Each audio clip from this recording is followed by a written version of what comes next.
Thank you, April. If everybody can join me in saluting the flag of our great nation. To the flag of the United States of America and to the republic for which it stands, one nation, under God, indivisible, with liberty and justice for all. Everybody remain standing for a moment, just for a moment of silence for our troops, their families, and all of our first responders. Thank you.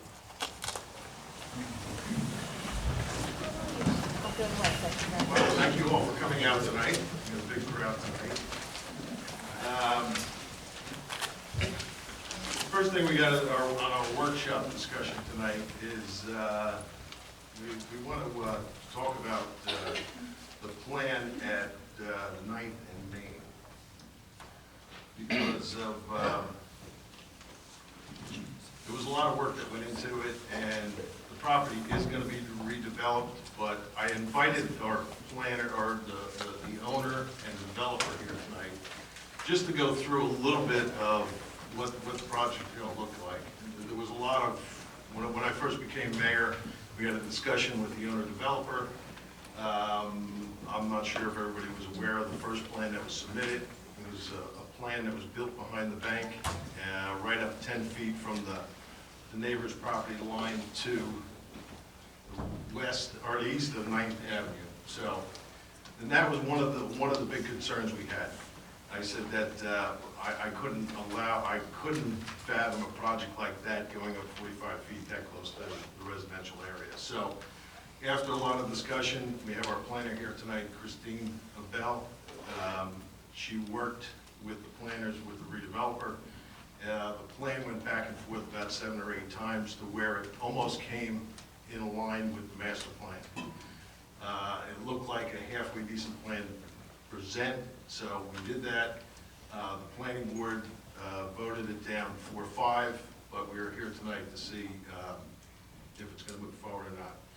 So what we did was we invited the developers here just so everybody's aware of what the building's going to look like and how far away from it it's going to be from the neighborhood. So if I could have the developer owners come up, and they're going to present and let everybody see what the project ended up being, and then we'll have some discussion with the council after that.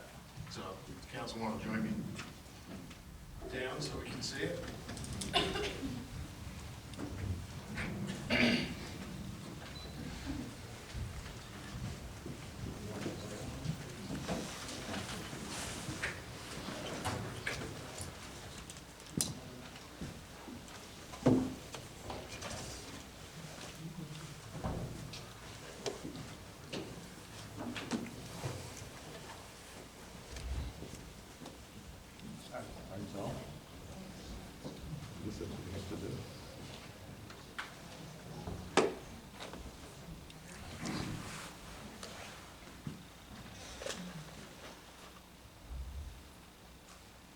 Sorry, I'm going to turn my back to you.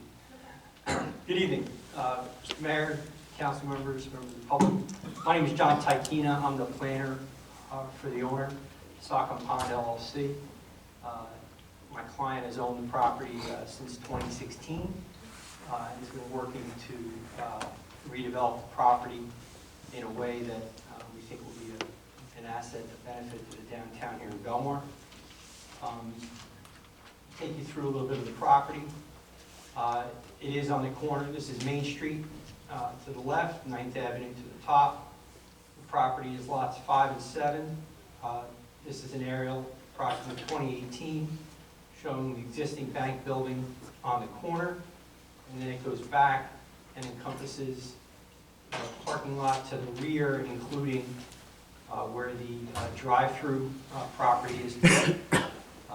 Overall property is a little over half an acre, well in excess of the size requirements of both the CBD zone and the proposed redevelopment zone. So before we get into the site plan too much, I'd like to talk to you exactly what the mayor said about what the building's going to look like. We are proposing a 3-story residential 3 stories of residential use on top of 1 story of a combination of office use and parking. This building would be proposed to be 45 feet high. That 45 feet of height is measured as defined in your ordinance to the deck of the roof. So the top of the roof is 45 feet, and then there are permitted architectural embellishments that are indicated here with the little mansard roofs and the little peaked roofs around the property. Those architectural embellishments and the parapet exceed that 45 feet, but that's as provided for in the ordinance and the redevelopment plan. And we think that, that it provides a nice top to the building, you know, with a little bit of interest. You'll notice that along the facade, we have substantial areas of relief where the building goes in and out, both at the entries on the ground floor, as well as proceeding up the building, where we have a great amount of variation of building facades and materials. The materials are a combination of brick and cedar style siding, whether they're cedar shake or cedar planks.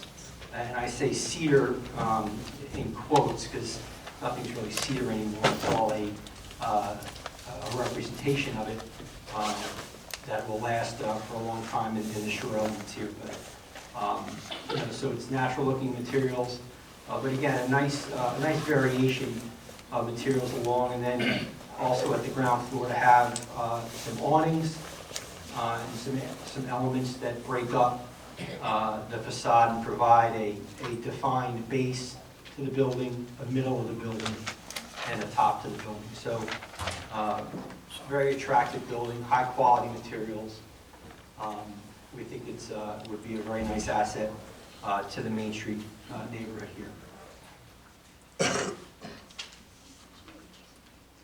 Continuing to the site plan, so this takes the aerial that I showed at the beginning and superimposes the site plan on top of it. So you see the building, which I'm outlining with my pointer here, which would be really focused on Main Street and focused, you know, towards the existing development, and then with substantial open areas that would be provided along the residential boundary, particularly to the east and to the south. So we'd have a substantial open area that would exist along the residential boundary, with the development, with the building really being focused up on Main Street and then wrapping around the existing Main Street buildings.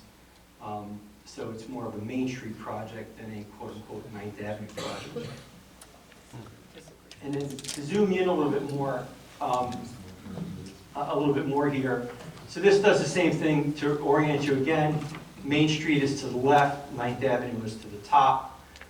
So we have a building that would occupy the predominantly up on the Main Street lot in the front, and then wrap around to the 9th Avenue side, again with substantial area of buffer along here.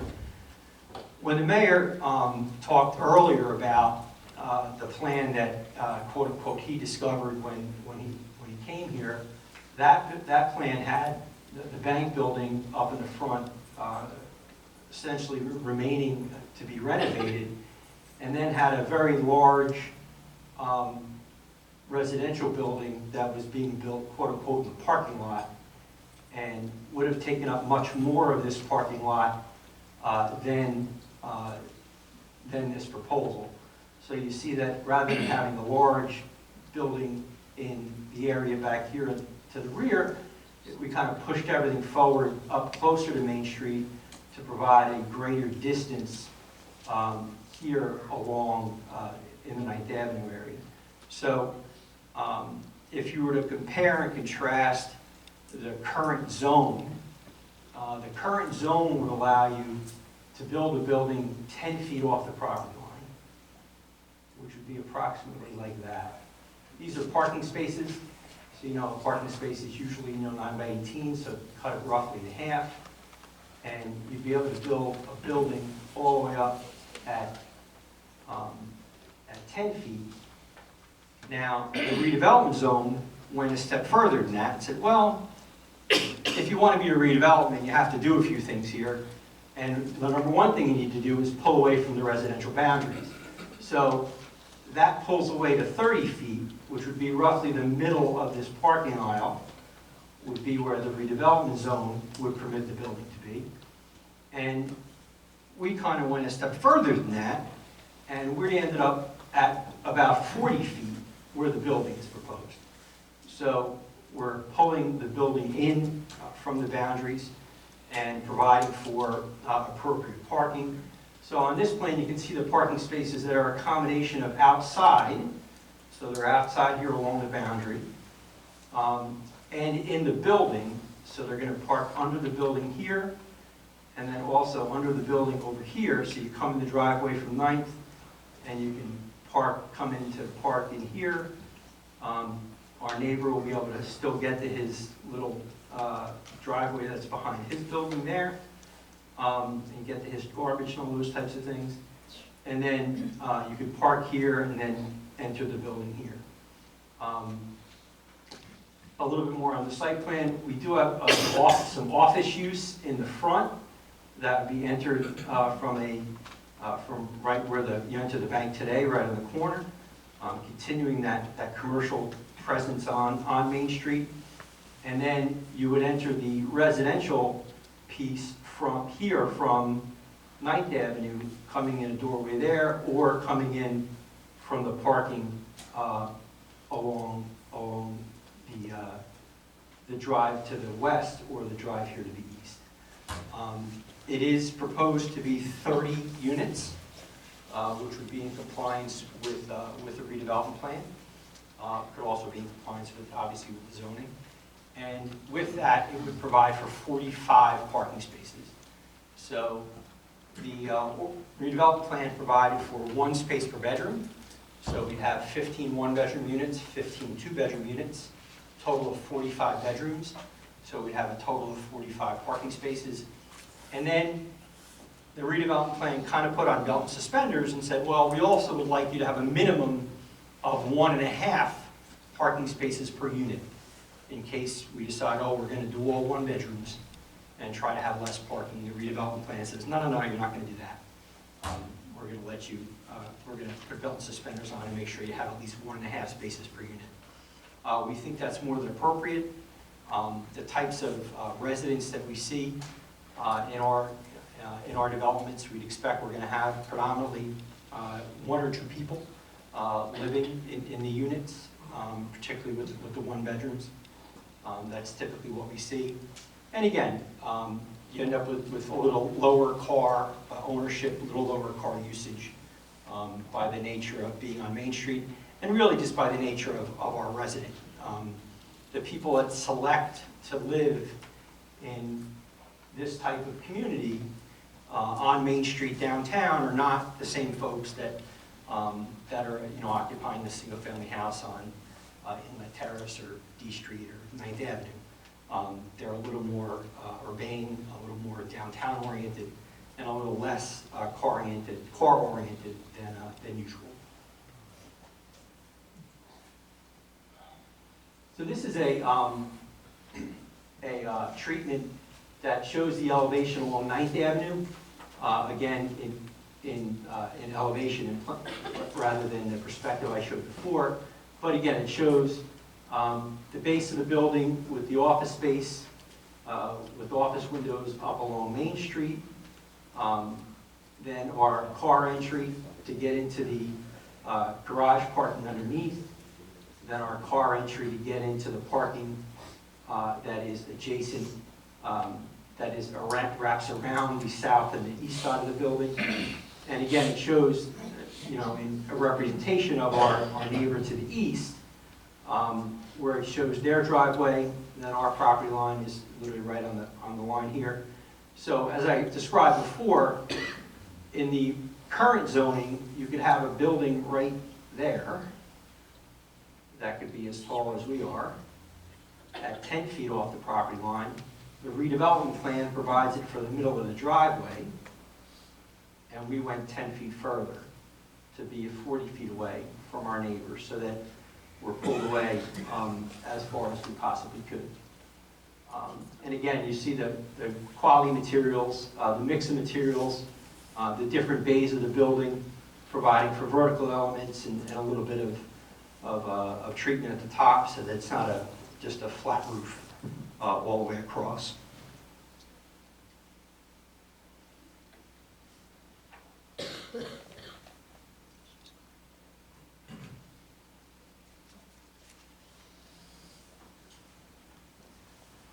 So, in conclusion, just a couple of things to bring up. Our redevelopment plan that we're talking about is generally more restrictive than the current zone is today. That's kind of the trade-off to say, hey, if you want to be a redevelopment, you want to work the town in that way, you're going to answer to a higher standard than you would otherwise. We've been working with the professionals to provide for a better plan that better meets what the town perceives to be the needs of Ninth and the needs of Main Street, and to strike that balance. And it is a balance. We think that we're providing for a quality building with quality materials and a better aesthetic than you would get under the base zoning, which really doesn't have an architectural standard. We think we're providing for adequate parking. It's not overparked, but it's not underparked. We think it's the right amount for the user that we expect is going to occupy the units. We will have an office use on the ground floor, so it won't be retail, won't have that turnover feel. It's a little easier to manage that office parking than it is having to deal with retail parking in the in and out. The office is a little less intense. And we think that'll be a nice addition to the Main Street Renaissance that has been occurring here in Belmar. You know, you see the quality projects being built all up and down Main Street, and we're very excited to be, hopefully to be the next one. And Mr. Mayor, I'm available for any questions. All right.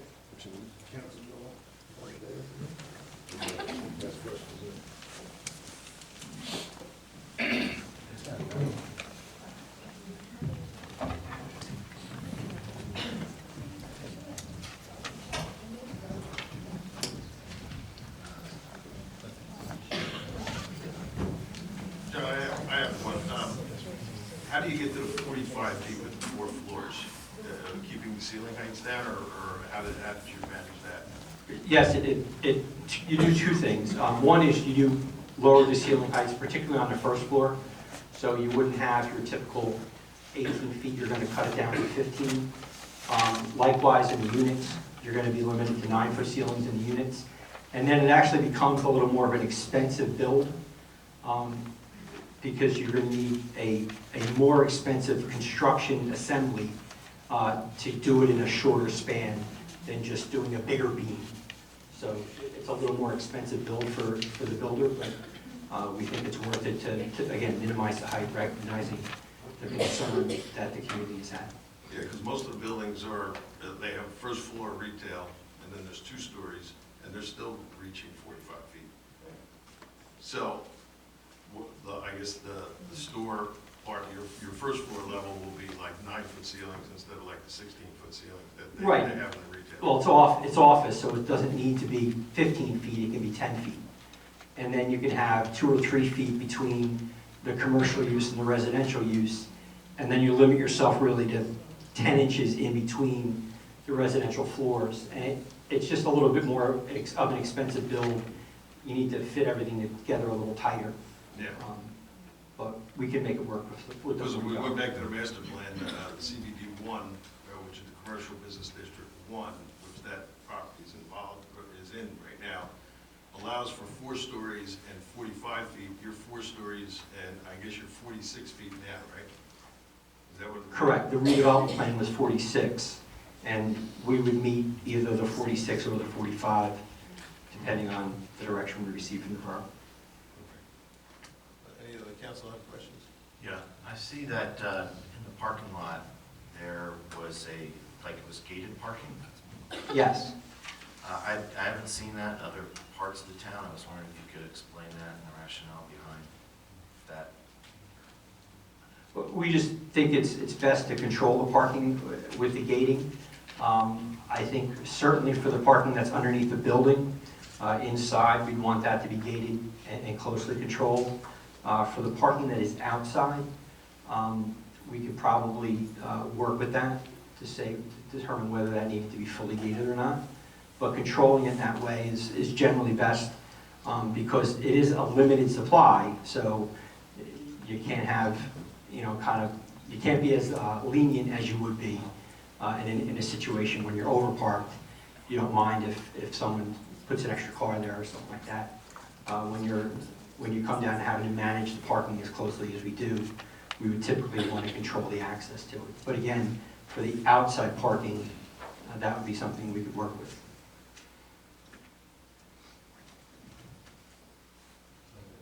That was my question, too. The gated parking. Yeah. Yeah, and it would be something we'd work obviously with the planning board on, site plan to say, how do you want to, what do you think would work best here? I know we just have a couple questions for our planner, so Christine can jump in. Jim, you have questions first? Yeah, so, I've been reading the articles in the print media that we have, and, that a lot of those articles conveyed some of the concerns that were expressed by residents at the planning board meeting, which are, obviously concerning to me too. So I want to better understand here what our options are as a council. And the way I understand it now, we leave it the way it is, the CBD1 zone. There's a 4-story building that could be placed 10 feet off of residential property line. We do not have architectural influence into that, and there could be retail space, which would cause more parking density than this office space would have. Right, so we have a choice to leave it, have the zone be what it is now, or we have a choice to change it to this, which was in part of the master plan going back, I think, to 2016 or 2017. It was part of the prior administration that administration approved. That would be more restrictive from a setback perspective. Is that correct? So, I'm not sure this was part of the master plan in 2017. This was designated as an area in need of redevelopment in 2017. Okay. Just to clarify that. But yes, under the CBD1 zoning, a 4-story, 45-foot building could be built 10 feet off the property line on 9th Avenue. Obviously, they would need to go to the appropriate board for, any variances they needed from parking and things like that. But they could argue, they're in the downtown, space is limited, things like that. This proposed redevelopment, the redevelopment plan, does, say you're in a redevelopment area as part of that.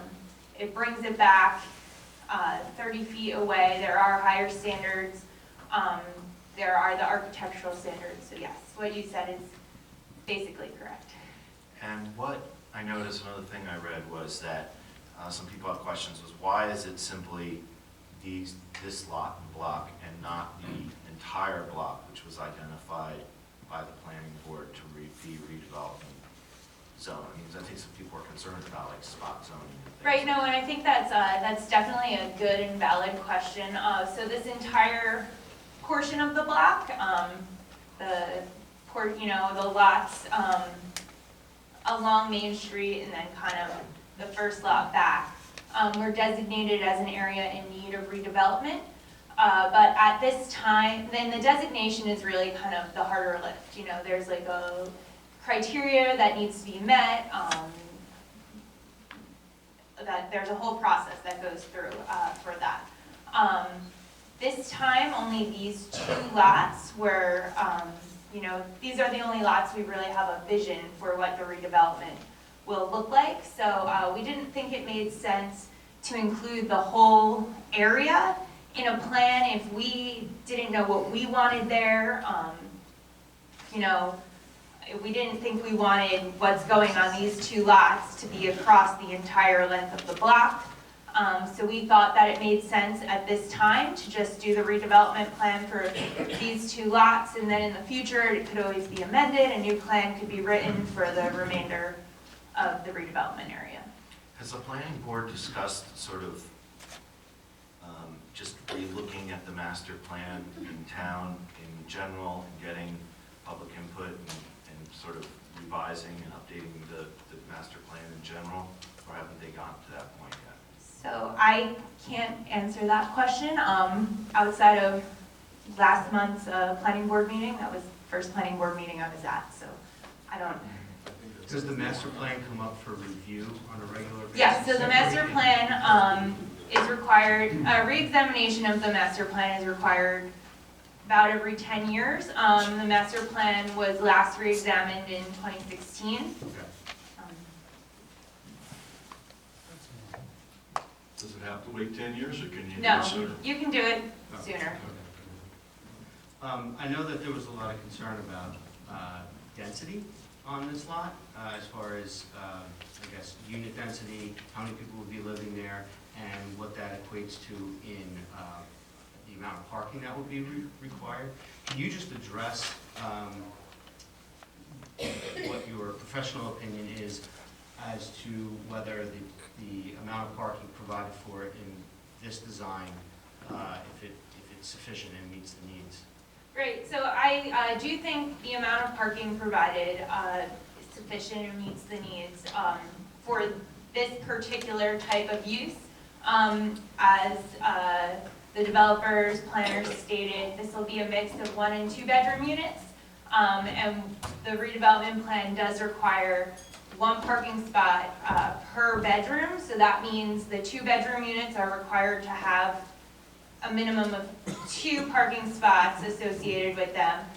The 1 bedroom units are required to have the higher standard of the 1.5 units per bedroom. So that way, if there are 2 people living in a 1 bedroom or 3 people living in a 2 bedroom, or someone has a guest, there is a little bit of wiggle room and space for those people to park on site.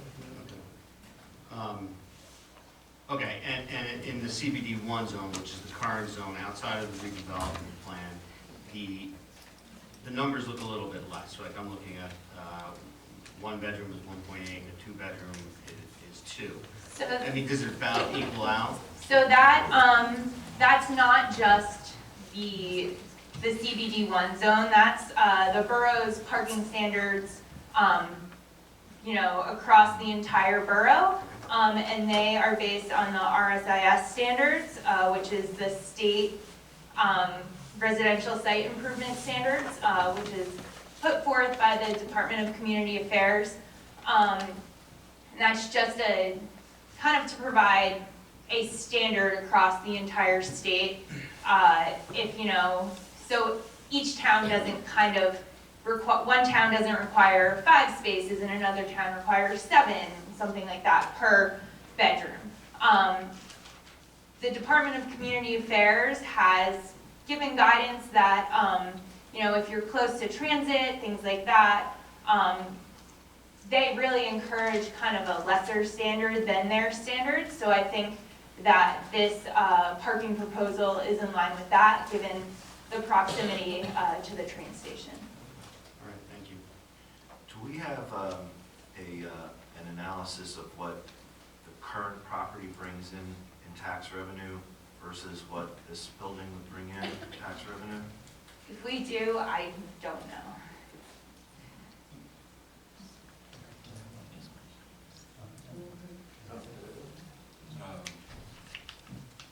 No, I have a lot of questions, but I just haven't been answered yet. I want to hear from the public.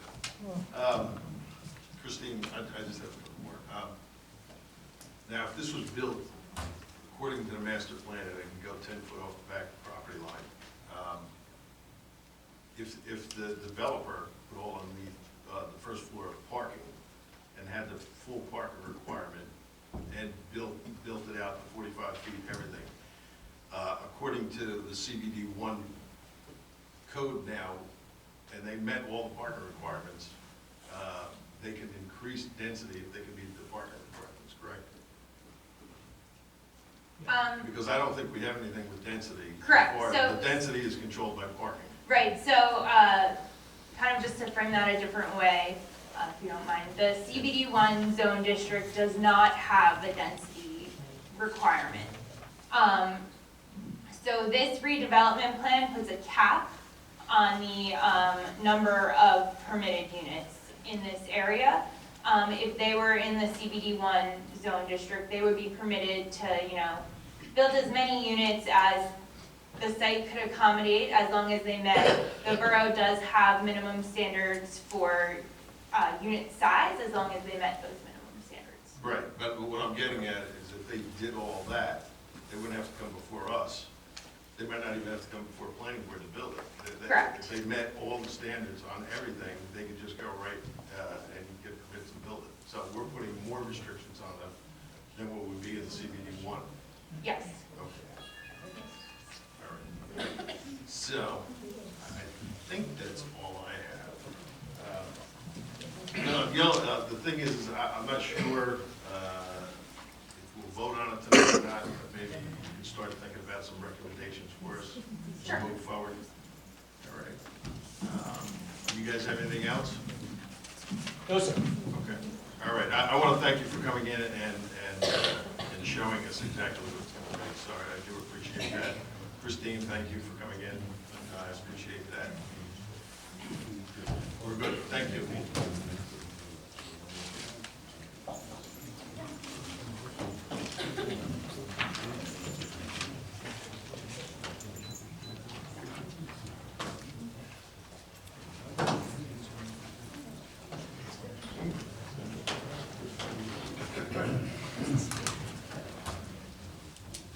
All right, moving on in our workshop, Belmar Historical Society is here, so if you guys want to come up.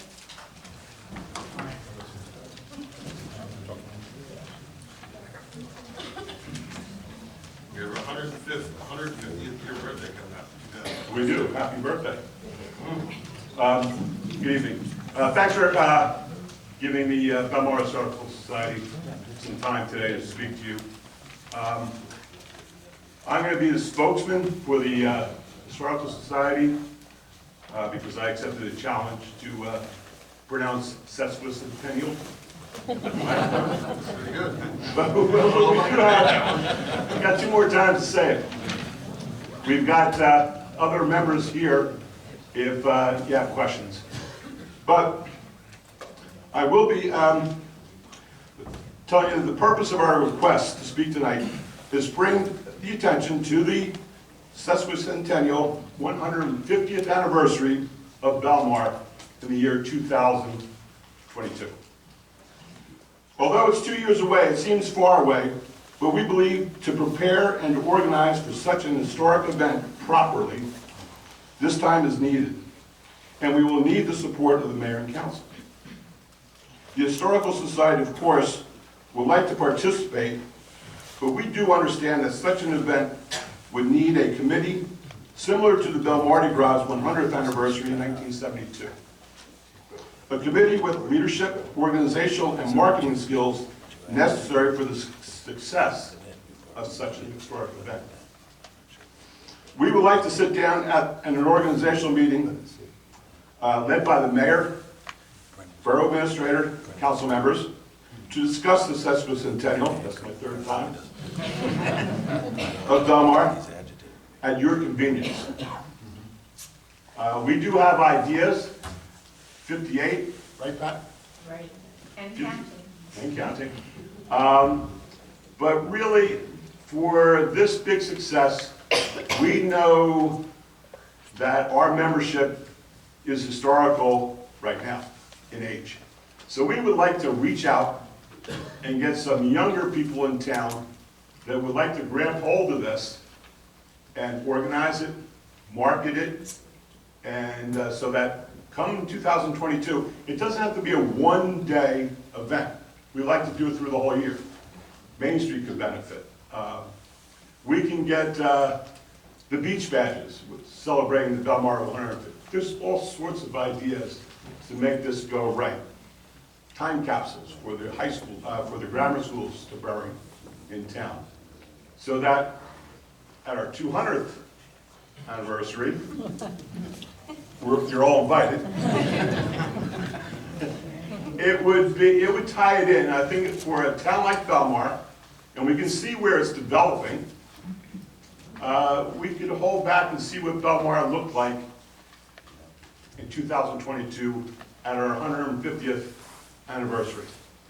So you have any questions? I'd love to talk to you about it. Well, you're right, it's kind of 2 years ago quick, so I think the best probably thing would be to contact our business administrator and then let's set up a meeting, either right after the holidays, and if we have to put somebody as the point person in charge and find somebody to really start working on it, because you're right, 2 years ago, it would come quick. Right. I just want to make it clear that the Historical Society doesn't want to take the point on this. We would really like the town to do it, and we would support with all the information we have. We got plenty of ideas, plenty of information that could go along to really do well. All right. Yeah, no, I got it, but if we set up a meeting and then we'll start strategizing on how to set it all up and who's going to do what. Okay. Get it underway. Now, the test for pronouncing the sesquicentennial goes through. Okay. All right, good. Thank you. Thanks, Frank.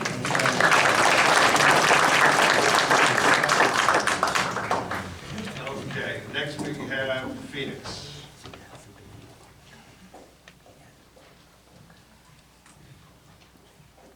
Good evening. Good evening, Mayor, Council, and public. Thank you for allowing me to speak tonight. My name is Amy Emily. I am the New Jersey chapter manager for the Phoenix. I'm also the senior yoga instructor and a person in recovery. So I thought it'd be really important to mention that as a person in recovery in about 2013, I didn't have a life like I have today. It was really dark, not full of hope and joy as it is today.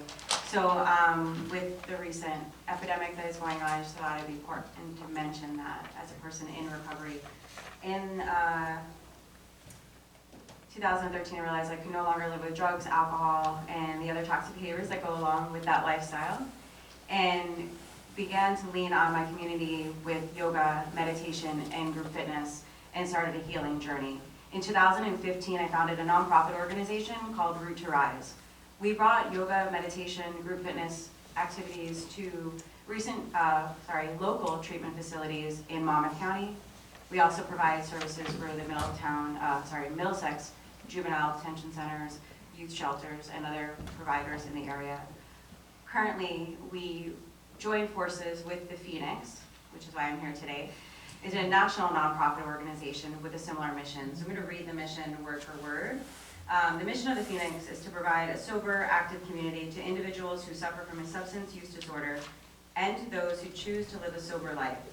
Using a peer support model, we help members heal and rebuild their lives while also striving to eliminate stigma around recovery. So currently we're located at 911 Main Street, right down the street here, where we provide free yoga, meditation, group fitness, and other activities. We partner with Ocean CrossFit right in Neptune, where we provide weekly free group fitness classes, CrossFit, and other activities throughout the month. Our purpose in being here today is that we're having our ribbon cutting on Saturday with you.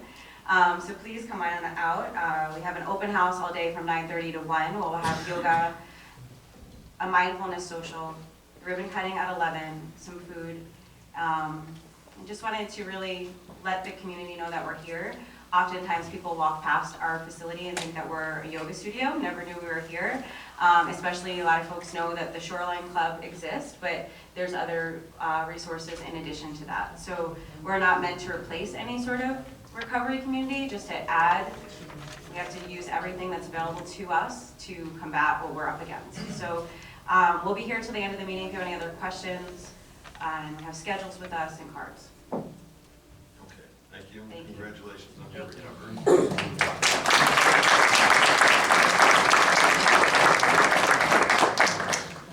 Okay, anything else on the workshop? Anybody else want to bring anything up for workshop? Just one thing I want the council members to start thinking about. The beach director has come to us to say, because we don't know if that bill is going to pass for the children's badges or where it is. Gene Corey has suggested that we move beach badges lower down at age of 14, but that's something that the council will think about. We're not going to do anything with it tonight. And the other thing that they're looking to do is to move the time of bicycles, only allow them up to 8 o'clock, because at 9 o'clock, they're starting to get an awful lot of bicycles on the boardwalk, and they put it in line with like Spring Lake and the other towns around. So we're not going to do anything about it tonight, but maybe the council wants to start thinking about it. It's something that we want to contemplate. I know Gene Corey should probably be at the next meeting to talk about it, but we can start thinking about it because summer will be upon us very quickly. The next 2 years will be. All right. Moving on. Petitions. Anybody have a petition for the council?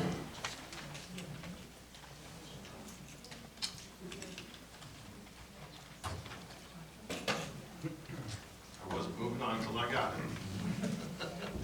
Yeah, you can hand it to April. So this petition has a little over 200 signatures. All right, if you just speak into the mic and then just give us your name first. My name is Michelle Lomas. I live at 609 9th Ave. The petition presented has a little over 200 signatures from the town speaking out against four-story building, against this ordinance. If you need more signatures, we have plenty more to gain. With enough time, I'm sure we can rack in a lot more if needed. Yeah, I'm sure you heard the presentation, that this ordinance puts more restriction on the developers than what the current ordinance acts. So if we go, let the developers not even come to us and go with the current ordinance, you'd have a building 10 feet from your property line, and that's one of the things that we did not want to happen. I mean, as a town, we don't want a four-story building. So the problem is that the master plan already allows for it, so, but we'll take the petition into consideration when we move forward. Thank you. All right, moving on, reports of minutes. April? Can I have a motion? Can I have a motion to approve the minutes? I'll make the motion. Second. Councilman Brennan? Aye. Mayor Walsifer? Yes? Councilman McCracken? Yes. Councilman Carvelli? Yes. All right, reports of council. Councilman McCracken. Thank you, Mayor. Oh, Councilman Carvelli, sorry. What did you go ahead? Did he say? I skipped you over. That's all right. Thank you. So past several weeks, when's the last time we had a meeting? It's been a bit already. I attended the League of Municipalities Conference in Atlantic City. There were two sessions that I found of interest. One was on public information, media management, social media, and how that ties into what we're doing here. There was a presentation from the Middletown information officer and things that they do. I took some ideas away from that, and I will be passing them along to the borough administrator and our local media director. The other session that I attended was the ABC, the Alcohol Beverage Commission, had a session, and I got a lot of insight into the structure of that commission, all the bureaus that are inside of it. I didn't realize how big it actually was, the various things that they're currently doing and working on, and also insight into the various types of licenses and the underlying legalities. So I feel a little bit more informed as far as ABC rules and regulations go now.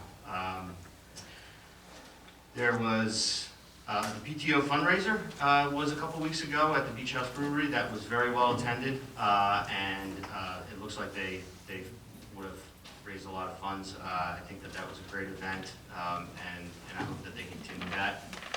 There were 3 ribbon cuttings 2 Saturdays ago. I got to attend 2 out of the 3. Every Little Heart, which is a children's clothing store, opened in the plaza. Antoinette Rose moved back to Main Street.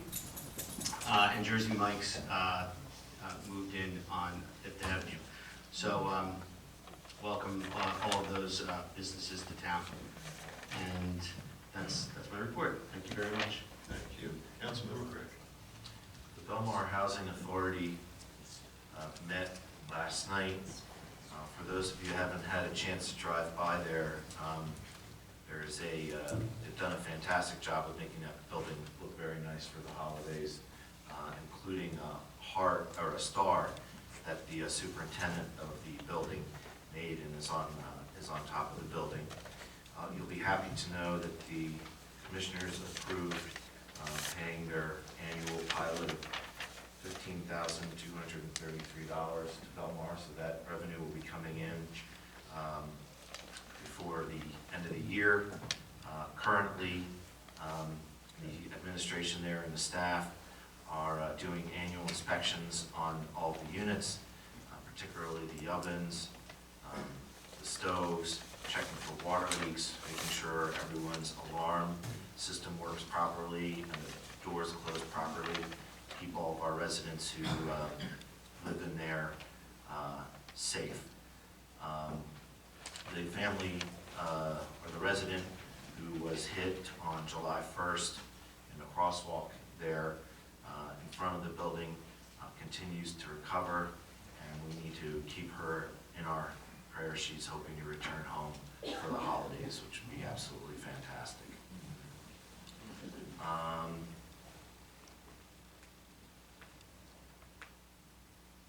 And there were excellent feedback from the residents who did attend the meeting about the superintendent. His name is Mike Carr, how well he works with the residents along with all the staff and the administration there. So the building looks beautiful, it's well run, it's well managed, and people seem pleased. They even had a Thanksgiving dinner together with themselves.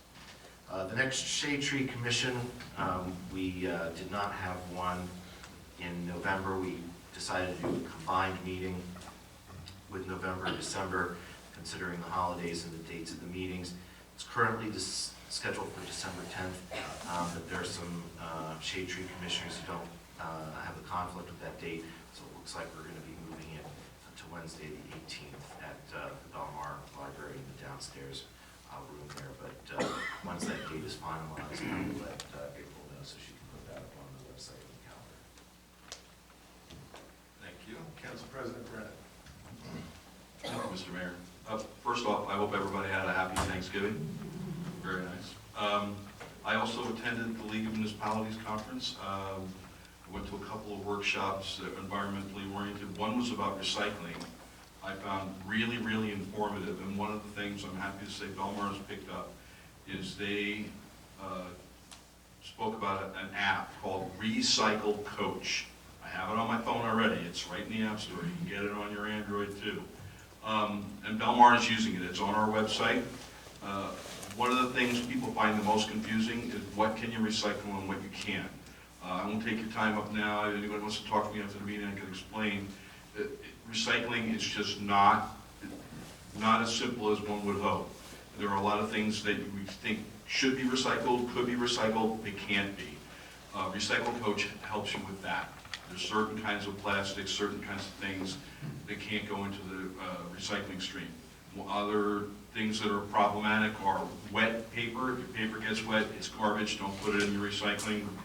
Shredded paper, things like that. So the app is really helpful, and I really recommend that you get it.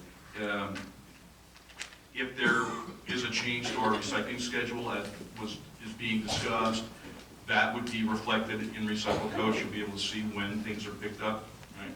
Right. And it's very, very handy. I want to thank Director Campbell and DPW. We have another block of dune planting completed between 14th and 15th Avenue. That was done right before the holiday. I haven't actually had a chance to see it yet because I haven't been here, but I'm really looking forward to going down and seeing it. Director Campbell says it went really, really well. And one of the things that I'm happy to report is that it only costs $350 to do that one block of plants. The Environmental Commission made a contact with a nonprofit nursery. Their prices are so much lower than what we've used in the last couple of years, which is also good news because the Environmental Commission and the borough had applied for a grant to complete the plantings from the Nature Conservancy, and unfortunately we were not selected for that grant. We didn't meet their criteria, primarily because the plants are too far away from the water. That's basically what it said. But if it's only $350 for a one block of planting, I think what we need to do is just work with the DEP, because they have to approve it as part of our beach management plan. Work with them, see what we can do, and maybe in a couple of years we can get the whole beach done, and then we can start to watch those students come up and protect our boardwalk and our buildings. The Belmar Environmental Commission is completing its end-of-year report. They're working hard on it. A lot of emails flying back and forth about that. They want to have it here to mayor and council by the next meeting, so we're looking for that to be here. All right, and that's my report. Thank you. Thank you. Just a couple things for me. I want to thank Mike Campbell and his crew for putting all the Christmas lights all around town. They look good, they look nice and festive. The Christmas tree lighting is December 6th, this Friday night, so if anybody can make it out to that.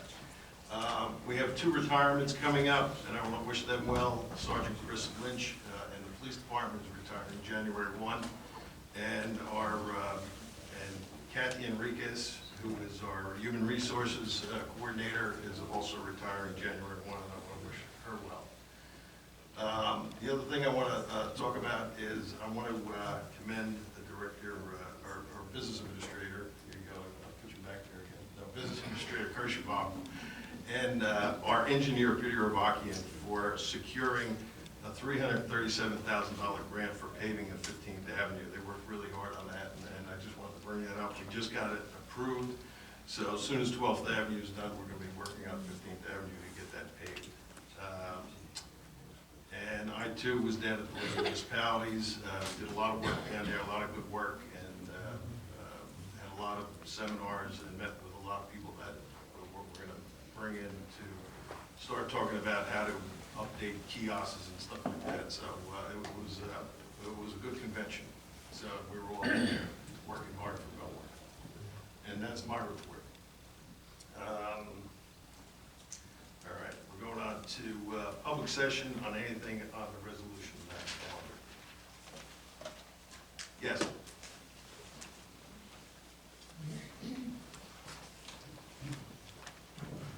Gary Lockwood, Fifth Avenue. With all this redevelopment on Fifth Avenue, the one that's going up here. This is just for the resolution. Anything on the resolution calendar? We'll have a public session for the redevelopment stuff. Is there anything you have to do with the resolutions? No. Okay.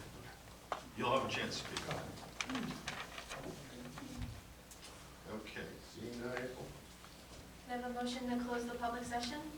Motion. Second. All in favor? Aye. Can I have a motion to approve the resolutions as listed on the consent agenda? Motion. Second. Second?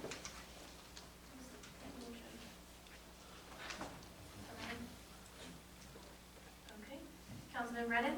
Yes. Mayor Walsifer? Yes. Councilman McCracken? Yes. Councilman Carvelli? Yes. Okay. Now on the ordinance for the redevelopment. We'll open it up to the public. Public, yes. Hello, my name is Brett Lomas. I live at 609 9th Ave. So the last time I was here, I was told by council members that the ordinance just adds these 2 properties to the zone. That's not correct, right? The plan for Mike's off. Sorry. You just pull it out and hold it. Yeah, it's marked, you know. All right, I'll do this. So, yeah, that's good. Is it on? Stand by.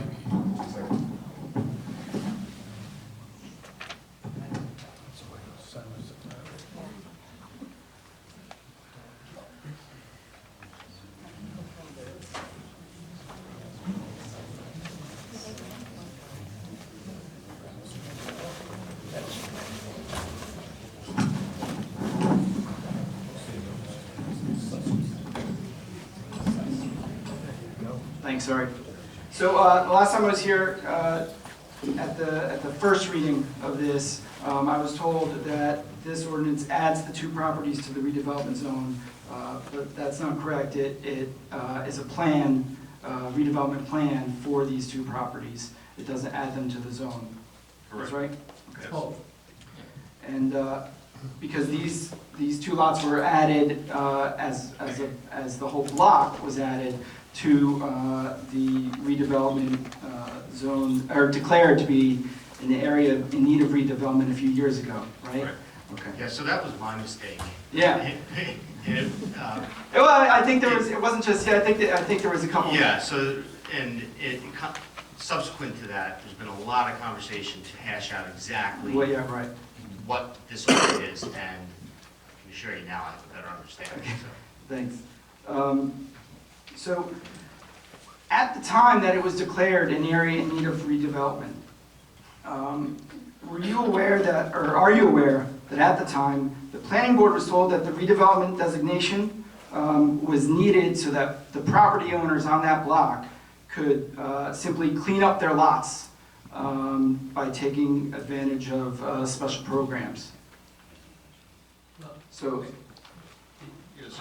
We weren't here in 2016, right, but there would normally have been a planning report yeah. to the planning board recommending. So I was told by a few planning board members at the time that that was their understanding. Their understanding was they were doing this so that these owners of these properties could clean up the lots by taking advantage Well, of programs.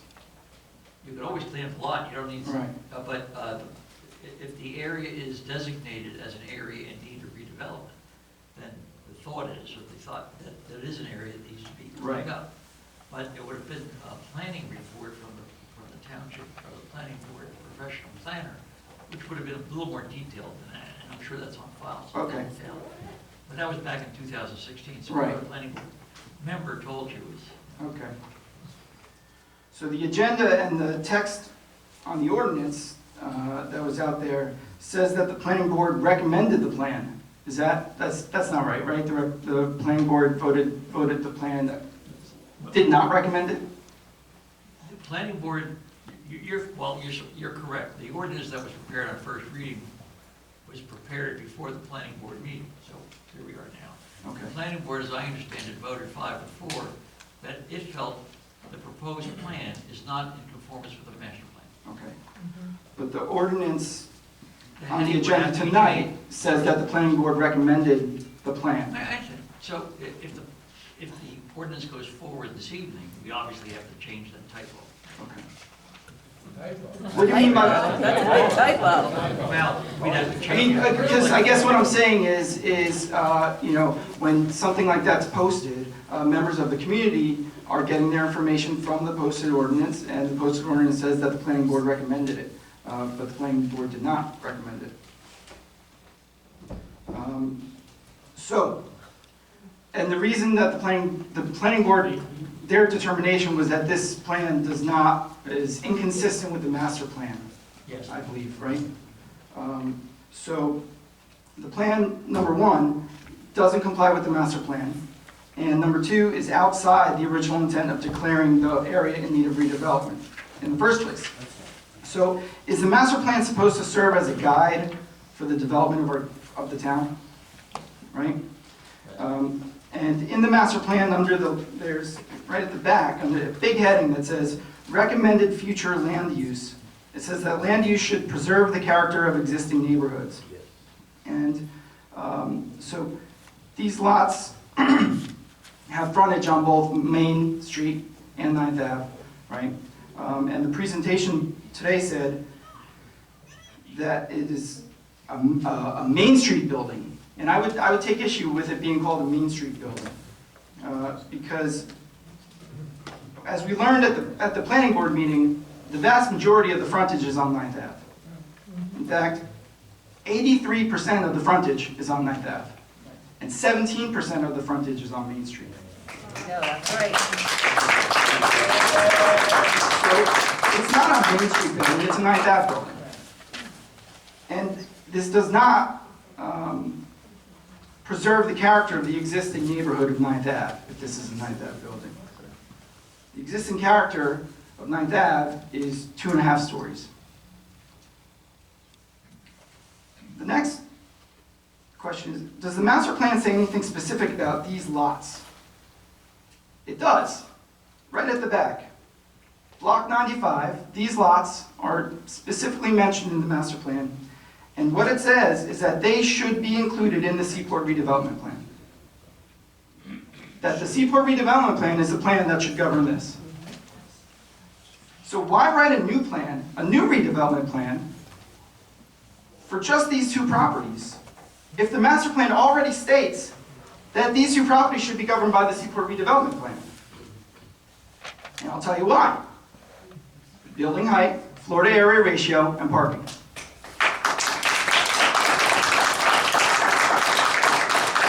This plan allows for a 4-story building.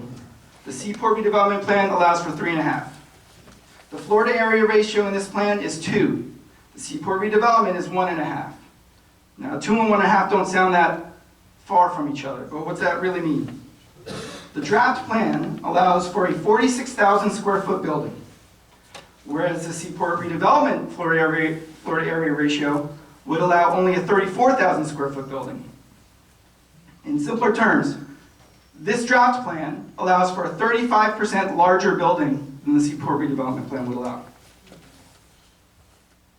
35% bigger. Next, parking. This proposed plan calls for, they said earlier, I had to redo the math a little bit while I was sitting down, because they said they were going to provide 45 residential parking spaces. Now, I'm assuming that they're not providing the non-residential parking spaces for the offices or any of that stuff, because they didn't mention that in the 45. Well, let's just go with the 45. Under Seaport, that 45 would be 60. So it's a third less, 33% less parking spaces under this plan than the Seaport redevelopment. So this plan allows for 4 stories instead of 3.5, a 35% bigger building, and it was, if you did the retail, it would have been 40%, but now it's 33% fewer parking spaces. So the question is, who wrote the plan? As the ordinance indicates, the plan was finalized by the township engineer, Mr. Lockey, as well. Okay. In what capacity was the developer involved? I don't know. This plan, I suspect, started before we were here. Right. Certainly the developer was involved in planning this property. Sure. And all the, you had mentioned that there were plans that went back and forth a few times, right? So there were negotiations going on in informal meetings, right, with the developer. And so when did the coordination begin for this specific plan? You mean like a day? About, I don't need a specific day. Well, the original one was back in 16 or 17. 17. Yeah. Yeah. I mean like just this plan. I think it was about a year. I think back in January, that's what I saw. No, I'm sorry? 2017. 2017 What I'm talking about this specific, not the last one, right? Not the last building plan that was presented before. The redevelopment. Yeah, the restart of the development on this. It wasn't a restart. Well, I gave marching orders to our planner to say that there's no way that it's going to be built 10 feet from your property line. So, and where you're getting a Main Street project, I told them this had, or Main Street, I told them this has to be a Main Street project. I didn't say it was Main Street. I said it has to be pushed up. I'm saying we got the presenter said that, I'm sorry. So, yeah, I said it's got to be a Main Street project, and that was the direction that I gave our planners to work with their planners and our staff to work with them to come up with a plan. And Looking at the master plan and looking at what the CBD1 allows, our planner was given the direction to get as close to that as they can to reduce the size of the building and they take it away from your property line. And so that it fits closer into the Main Street area. That was the direction. And when Christina, our planner, came and said, we're really close and I think that this will really work, that's when we went forward to move it to us and then on to the planning board. I want to thank you for, I know that you have negotiated on our behalf for this. So I don't want you to take it as me attacking you in any way, because I know that you have negotiated. No, on our I get it. behalf. You got concerns. You live right there. I mean, I take your concerns very seriously because you're the one that's Right. living right there. So, on the plan, there was DMR Architects. What was their role in, what did they do? I think that they were retained by the developer. Okay. I'm sorry? They were the borough's planner at the time that this was started in 2017. Oh, okay. Previous township planner, or borough planner, So they worked for the borough. back in a year or two ago, yes. Okay. Maybe 3 years ago. So the plan says it was prepared by DMR Architects, And right? it says it was modified or finalized. Yeah, right, exactly. Who paid for DMR Architects? The developer's going to be paying for all these fees. Okay. So the developer wrote the plan and then paid for the town, and then paid for the planner to put it together, right? No, the money gets put in escrow and we take it out and pay. But it has to be paid on the borough side. They don't have control over our planners, if that's what you're getting at. Okay, so The borough is paying. okay, so the developer pays the money to the borough, and then the borough takes that money and then But they pays don't have the. no control over our planners. It's like any other application, for instance, to the planning board, there's application fees and escrow fees. Right. So they have to post the fees, and they would pay the planning board engineer or the planning board attorney to do whatever has to be done. Same concept. Okay. So, but the plan was, the developer had a part in putting together the plan. Right. Well, they put the plan together, just so Right. you're clear. Yes. They put the plan together, they present it to us. That's Our right. staff and our planner look at it and say, no, this is not gonna work. Send it back and redo it, and this is what we need. It went back and forth, I bet you seven times they had to redraw it, until our planner was satisfied that it met almost close to what the CBD one was. I'm not so sure we're consistently talking about the same plan.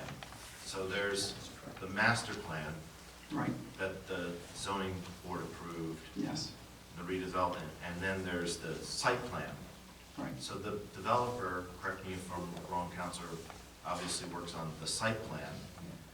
The original building that the developer had on that site, when this was proposed 2 years ago or something, was 10 feet off the property line of the closest house. We said, that's not acceptable to do this, to have a building this size next to, this close to a house. So the option that we had to provide relief to the residents in those areas was to incorporate this at the planning board's original recommendation into the Seaport redevelopment area, so we would have more control, and the setbacks would be increased, providing relief to the residents who live in that area. Is that correct? It's all correct, and it's in. So this is in the Seaport redevelopment? Sorry. And also, you have to take into account that the planning board determined after a public hearing that this area needed to be redeveloped. It was, they used to use the word blighted area, but they don't use it anymore because it sounds so terrible. It was an area that needed to be cleaned up. Yeah, and we have a letter from the planning board attorney that says, in large part, the plan technically meets the requirements of the master plan. We asked for a report from the planning board attorney regarding that. But they ultimately voted no, that it does not? They said it's not consistent with the master plan. Right, it's not consistent with the master plan. That's right. Is that a question? The answer is yes. Well, I was trying to, Oh, I thought. I think Councilman McCracken had the question. As like, so did the planning board said that this did not meet, was inconsistent with the master plan, correct? 5-4 vote, the master, yes, that's correct. And the land use law allows the township, the governing body, if they wish, to supersede that planning board vote. So that's still in there. Has there been a traffic study looking at the impact of this draft plan? Has there been a what? Traffic study. Well, once a plan is prepared, it would still, presumably for the sake of the discussion that there's a plan that's approved, it still has to go to the planning board. You still have to have a site plan approved. No, I'm talking about for the redevelopment plan. I'm not aware of a traffic plan yet. It would have to be a traffic plan at the time that they go for their approvals for the plan. So I guess my confusion is, if this plan is approved, then the developer would not need any bulk variances at all, right? Because everything would be within the scope of this plan and within the limits of this plan. So if you're saying now that, you know, they need 45 parking spaces, right? And they provide 45 parking spaces, then there's the limits are set already before there's a study done to see what the limits should be. Well, parking plan and the traffic plan are two different things. Well, I was getting to the parking plan. Well, like any other Parking zoning, study. consider this to be effectively a zoning ordinance. And like any other zoning ordinance, if an applicant meets the criteria in a zoning ordinance, it doesn't need a variance. Same thoughts. Right. So we don't need a traffic study or a parking study yet. Well, that would be determined. But as long as they're under the limits that we set now, then they wouldn't need one in the future either? Not necessarily. No, I think That would be they would. determined by the engineer and the planning board. The engineer would give a report to the planning board if he thought that it was required. For instance, a traffic study might suggest, and I don't know, it's way down the road, traffic study might suggest some off-track improvements that are required by the developer. Maybe something needs to be done with the streets or whatever. So those are things that would be determined at the time of the site plan application with the traffic study.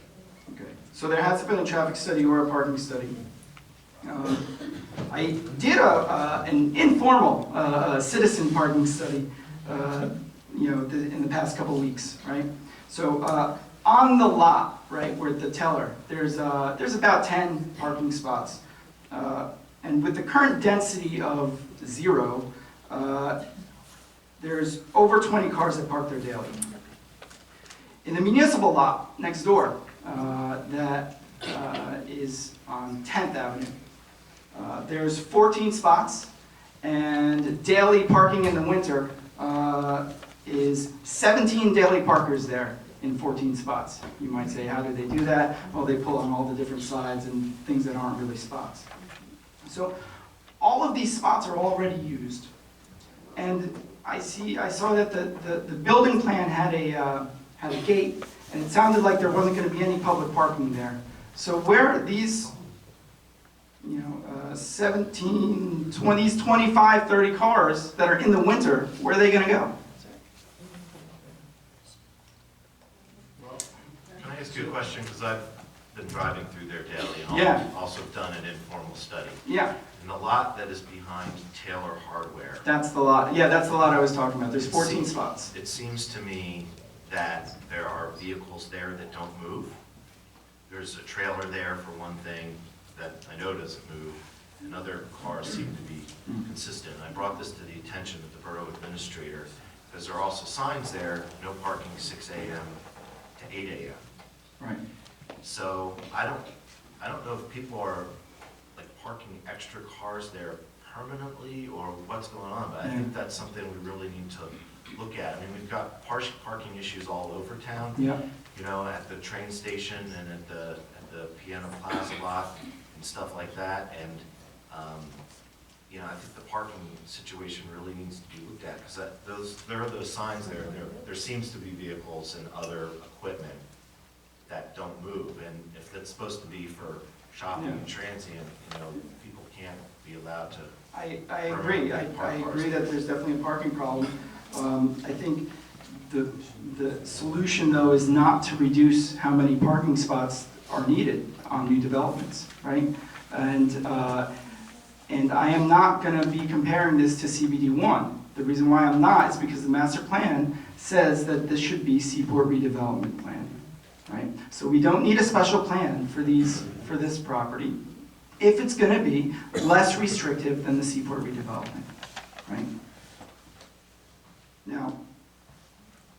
there are two recent buildings on the corners of Main that border residential lots like this one does. The new Fifth Ave building, right, with the Jersey Mike's in it, and the building on 8th Ave, which is the Stay-Gold building. Do you know what their setbacks are from the residential lot behind them? They are 100 feet. And the setback in this plan is 30 feet. Now, I know that they said it was going to be 40, but the plan says 30, so they could do 30, right? And 30, I counted off at the planning board meeting. We were here, and I did a Perry Mason thing and counted it off, right? But it's basically from here to the wall, right? 30 feet from here to the wall. And I thought that was a great improvement, and I know that that's definitely an improvement, right? Until I saw how big 30 feet really is, and it's still close. So this building is going to have 30 apartments. It's going to be 4 stories. It could be 30. They said 40, and I'll take them at their word, 40. But the plan says 30 for my house. I've got 2 kids. Their bedroom is on that side of the house. Right now, they see sunsets out their window. If this passes instead of sunsets, there's going to be apartments staring into my kid's window. How many of those 30 apartments are going to be facing my daughter's window? And is 30 feet close enough to see in her window? And now do you think 30 feet is far enough when other similar buildings have a 100-foot setback? Now, I'm not poor, but I don't have a ton of money. I don't have the kind of money it takes to get a property added to a redevelopment zone. And I certainly don't have the kind of money it takes to get a property its own zoning code ordinance written by the town. But I contribute to my community in the ways that I can. I've been a teacher at Manasquan High School for 10 years. I've coached rec soccer. I'm the committee chair for the Cub Scout Pack 40 here in Belmar.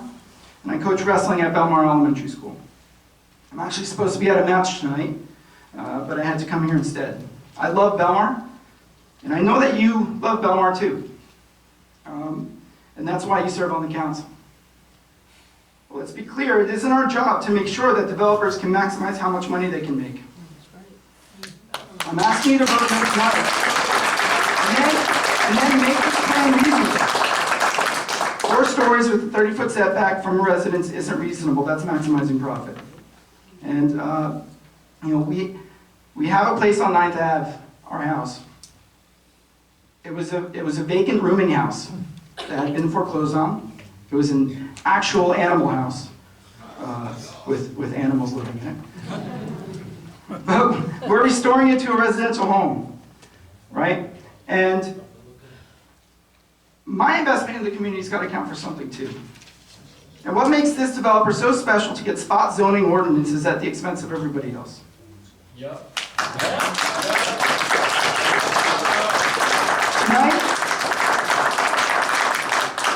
Tonight and at the planning board meeting, there was a lot of talk about CBD1 and a handout comparing this to CBD1. And yes, I'll admit this is better than CBD1. It is. But that's a false choice, right? It's not one or the other. CBD1 versus this draft is a false dilemma. You're not limited to only CBD1 or this draft. That's right. You sent this draft back multiple times, you can send it back again. That's right. It's your ordinance, you can make it whatever you want. Choice number 3 is to redraft the plan. It's not a dilemma here, it's an opportunity. There's a lot of people here, and a lot of people that signed the petition. And it's a chance to show where you stand. The people of this town need you to speak for us with your vote, to show that we voted for you. Show us that you'll fight for us and not rubber stamp a plan written by a developer. That's right. And show us the incentive to vote for this because it is marginally better than CBD1. It's a false choice. Vote no because this isn't the right plan. It's not the ideal plan. It doesn't have to be 4 stories. It can have a larger setback, like the Comerico buildings. It's an ordinance that you're voting on. You can make it say what you want it to. You don't have to only listen to the developer. You represent us. You can listen to us also. I know that the council has already done a lot of negotiating with the developer with our interests in mind. And I'll say that the plan, it's not that far off from being reasonable. When you vote no, I hope that you take all the support that you see in this room and in that petition against this plan. I hope that strengthens your hand in future negotiations. And I am not against the development of this lot, but I want a plan that reflects what the residents want. 4 stories isn't just about this building, right? 4 stories on the east side of Maine or next to any residential zone is too much.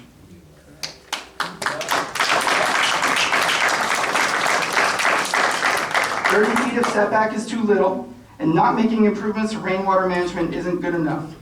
Lowering the number of parking spaces needed when we have a parking problem already is not good enough. At the planning board meeting, there are a lot of comparisons with other towns being thrown around. We're not Spring Lake, we're not Seagirt, but we're not Hoboken or Arisbury Park either. That's right. Instead of changing the rules to suit the developer, let's change the rules to what the town needs and wants, so that we don't constantly have to be in this battle, right? We don't want to be in this battle all the time, depending on whether it's this or any other of the developments. I hope that you vote no if you vote tonight, and I hope that you send this plan back to the drawing board this time. Let's do it out in the open and not behind closed doors. Thank you.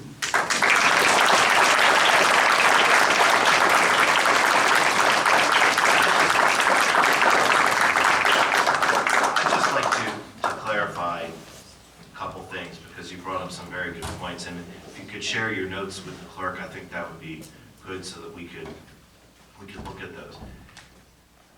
April, who wrote this plan, these 2 options? We've got the CBD one, we've got the Seaport redevelopment plan.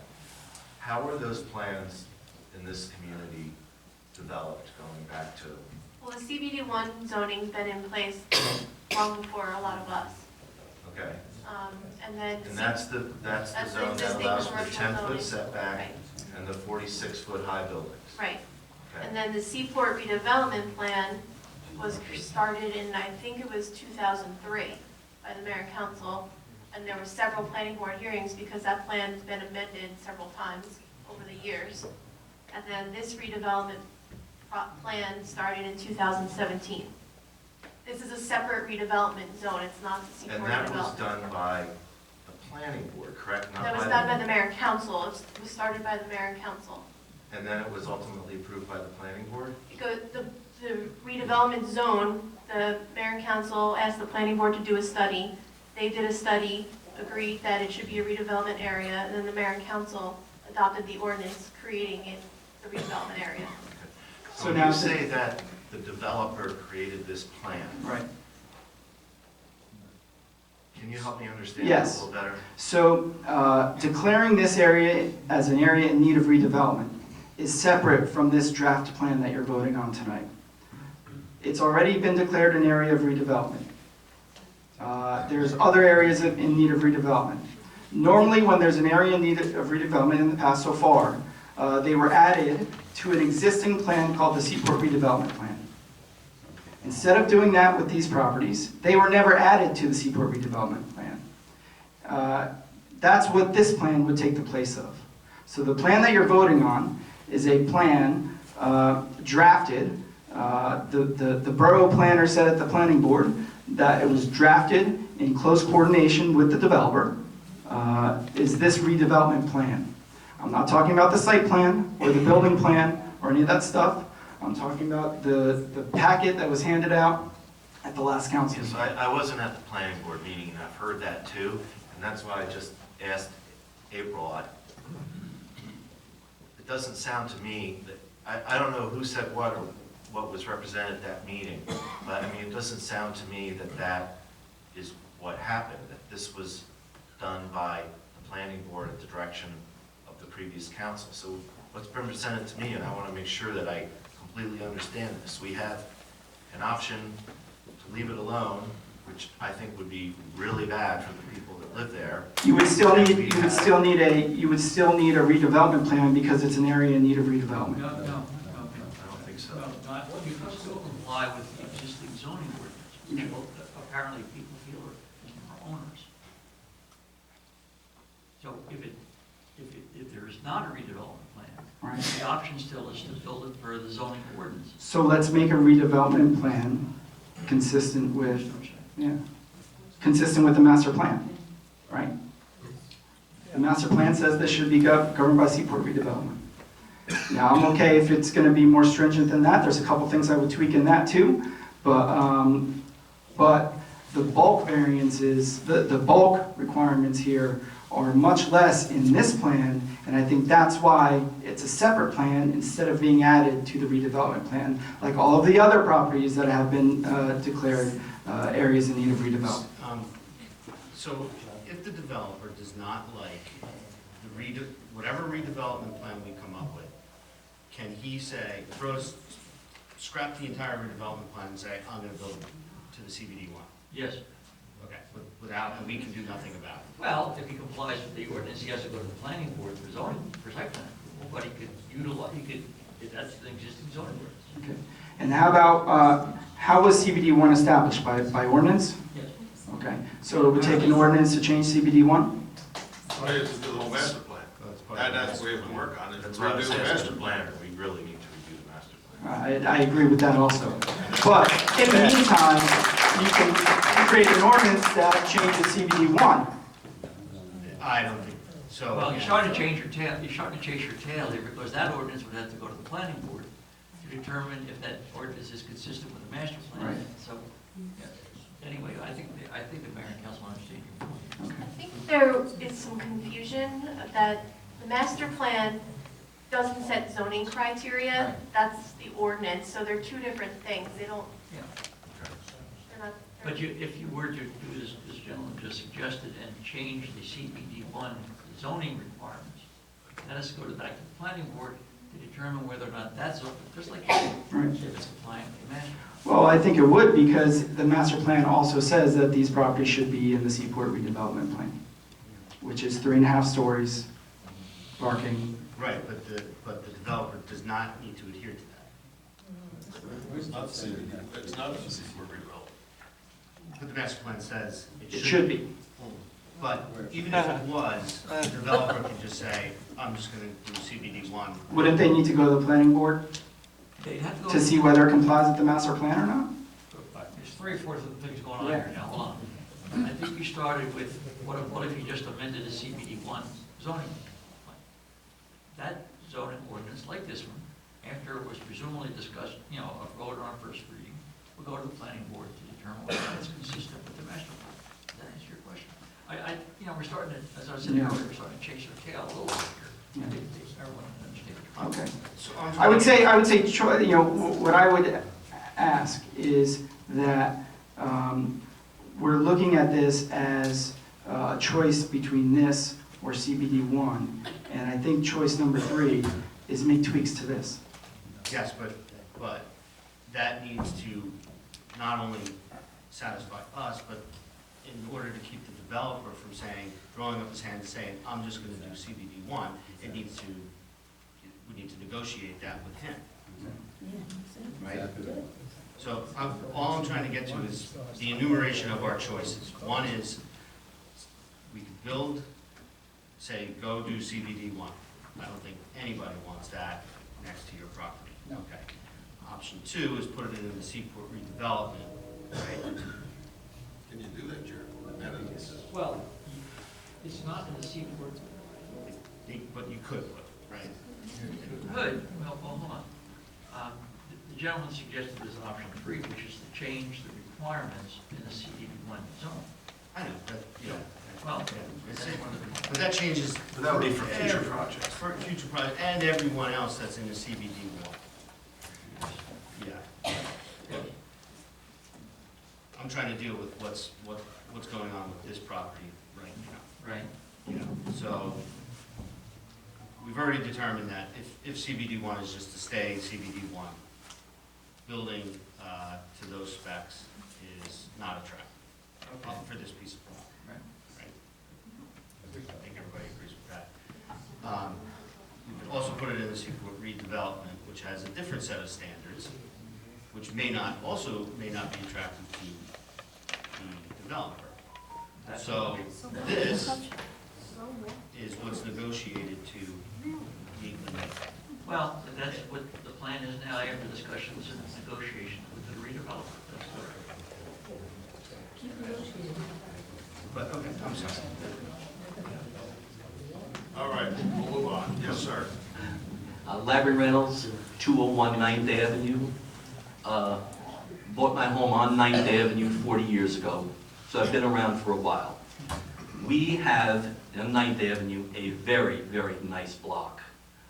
Nobody in this crowd wants to see it ruined by a 4-story building next to a residential house. Now, guys, I sat on the planning board for 7 years, okay? I was involved in this, my fault, I know. But never once was it mentioned as a 4-story building. What was brought to us, and Ava was there, Brian McGovern was there, was a group of things from Taylor Hardware down to thing, and they said, this is in disrepair. We want to give the owners a break. I'm thinking of Joe over Taylor Hardware, okay? And to give them a break, we have to pass this to be them reassigned to an area in need. That's why we voted for it. To sit up here and say that we voted for this building is absolutely disingenuous. That was not how it was presented We're to not us. saying that. It wasn't, okay, but you know something? It's kind of your job to figure this out. There's a really simple solution. Let Main Street do the plan that this gentleman wants to do. On 9th Avenue, keep it down to the standard of that 36-foot thing. Don't have it higher than Brett's house. Don't have his kid grow up in the shadows. And don't tell me there's not a way to do it, because there is.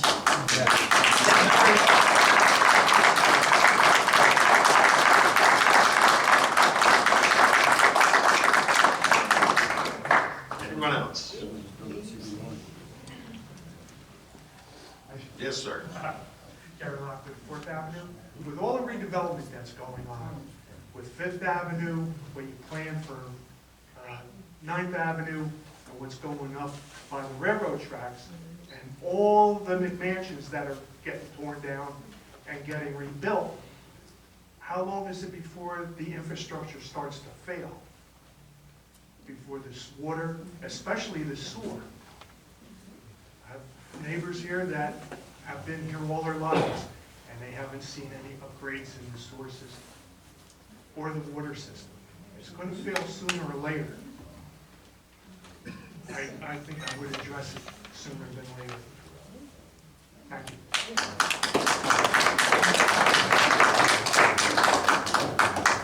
Yes.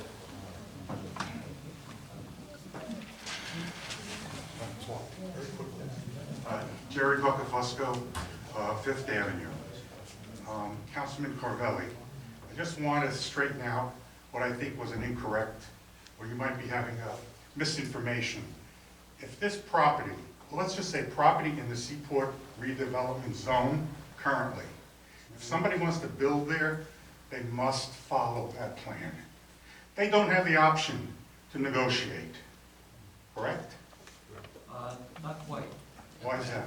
Well, they always have the right to go to the planning board for what's called a deviation from the approval, so they have the right to. Okay. But like any other zoning ordinance, they have to comply. But they don't have, but they, I'm the sorry. Seaport Development Plan though specifically says, number one, there should be no use variances, right? And number two, the likelihood that the planning board would give them a variance based on a Seaport plan that has been voted on by the council is basically zero. Okay? So that's the point I want to get across to you, that it's not a negotiation between the developer and whatever the plan is. But this is not in the Seaport. No, but you could make it. You could just simply, they've done it 3 times before. They've amended the plan by adding more properties. It's very simple. You could say that whole block, 5 to whatever it is, becomes part of the Seaport redevelopment plan. Case closed. That's it. That's what I suggest you should do. It's very easy. Thank you.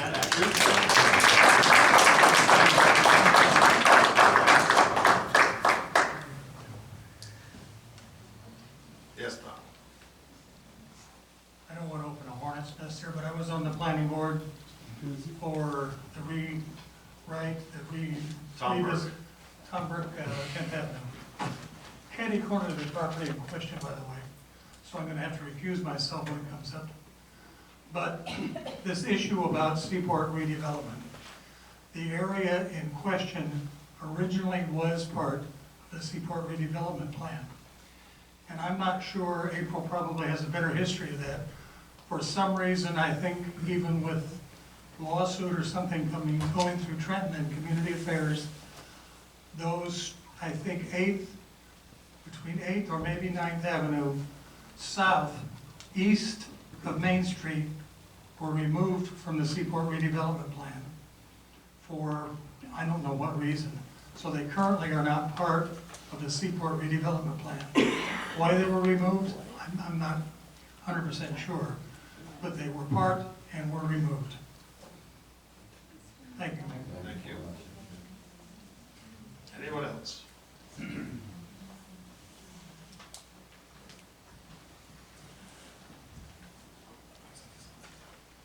Mark Pfeiffer, 319 Fifth Avenue.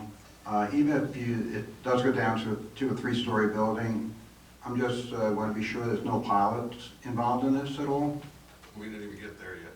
That comes under redevelopment. Would you even consider doing a pilot? No, there's not going to be a pilot. Thank you.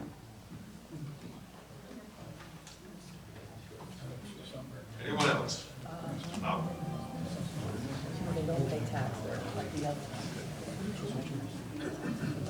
Obviously, 507 9th Avenue. I just want to touch base on a couple of points I brought up at the planning board meeting. It's more concerned from a public safety standpoint. Looking at the schematic that was thrown out today, the parking lot is fenced in totally. Today, there exists the ability to go from 9th Avenue to 10th Avenue, which a lot of people do, primarily at the time of the 9th Avenue light. That is not there. All motor vehicle traffic is going to be forced onto 9th Avenue. It's a very congested intersection as is, especially in the summertime with the concerts at the park, the restaurants and bars in the area. Now, Jack's liquor license is going to go over to the brew house, and at least what's in the, we was Tap Info, one of the news sources that had them doing catering now for weddings and things like that, so parking will be at a premium. With this congestion, it expands down into 9th Avenue already. St. Rose, a lot of the students park on the 500 block. You have the Union Firehouse there, you have the first aid station there, now you're going to throw a further density.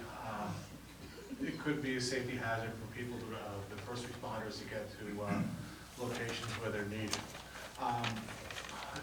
Also, living across the street from a rental, it's a duplex with a bungalow in the back. I know they say, well, the target families. The target families across the street are basically millennials. There are at least 4 to 6 living in each side of the house, and then 2 in the back of the house. Off the bat, with their significant others, friends coming down for the weekend, there's 16, 18 cars associated with that one house, taking up more than half the parking available. And now you're going to compound that factor. Their target audience is basically going to be real estate investors renting units, which are going to have, instead of 1.5, more than likely 2 to 4 cars per unit, where are they going to go? Down 9th Avenue. So again, and also, I guess one last point, I'm sorry, that second intersection at 9th and Main is basically dead center between the 2 elementary schools, and there's a lot of foot traffic during the course of the day.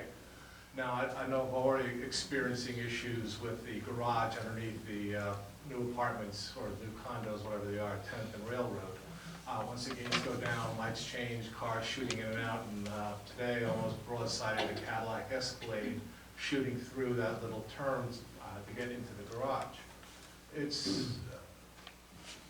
We've had the discussion, parking's a problem, but it's getting dangerous. Thank you. Thank you.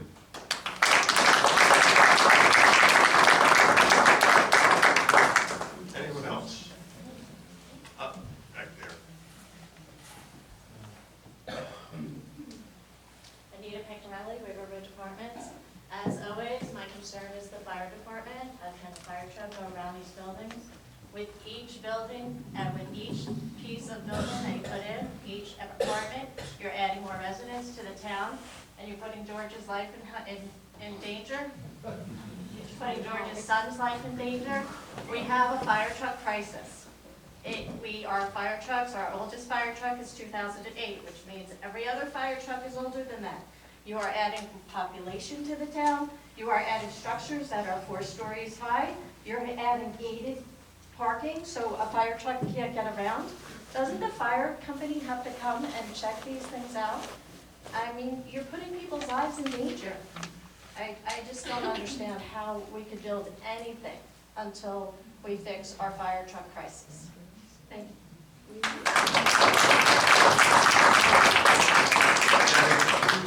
Serious question, real quick. Yeah, go ahead. This ordinance that we're asked to review here tonight, that we're getting all this feedback on, we're not approving this plan, correct? It still has to go back to the planning board for approval? It has to go back to the planning board for approval.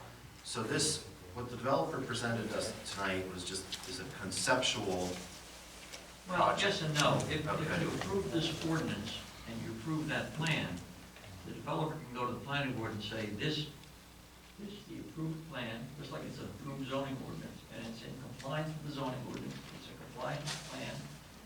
There would presumably be no reason to deny the application.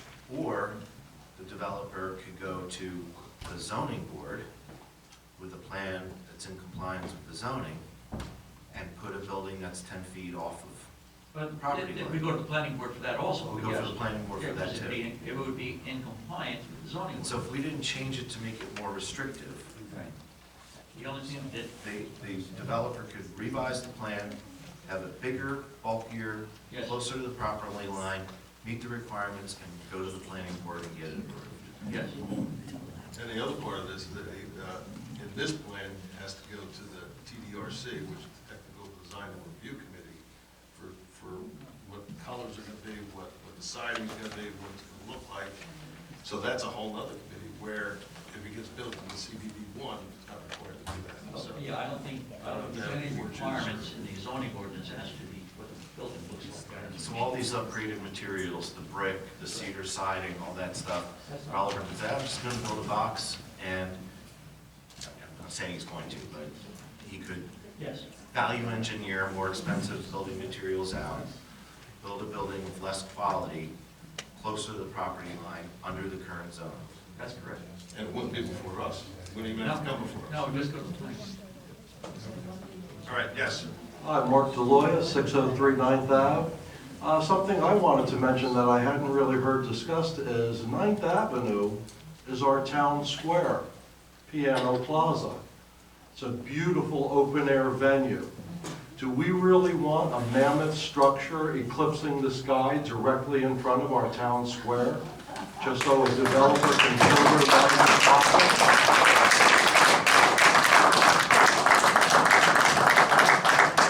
Yes.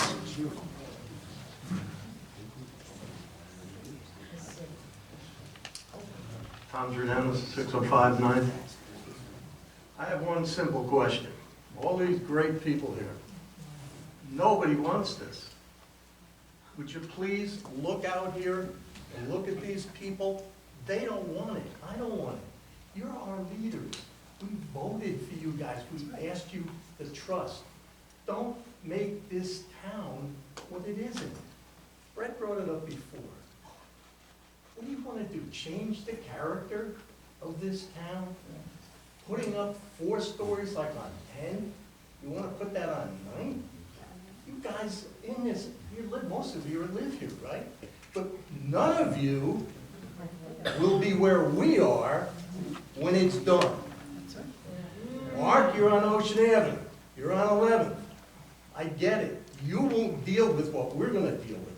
We're asking these nice, wonderful people that we've talked to, who love this town as I love it. You can't sit on that dais and not hear what we're saying to you.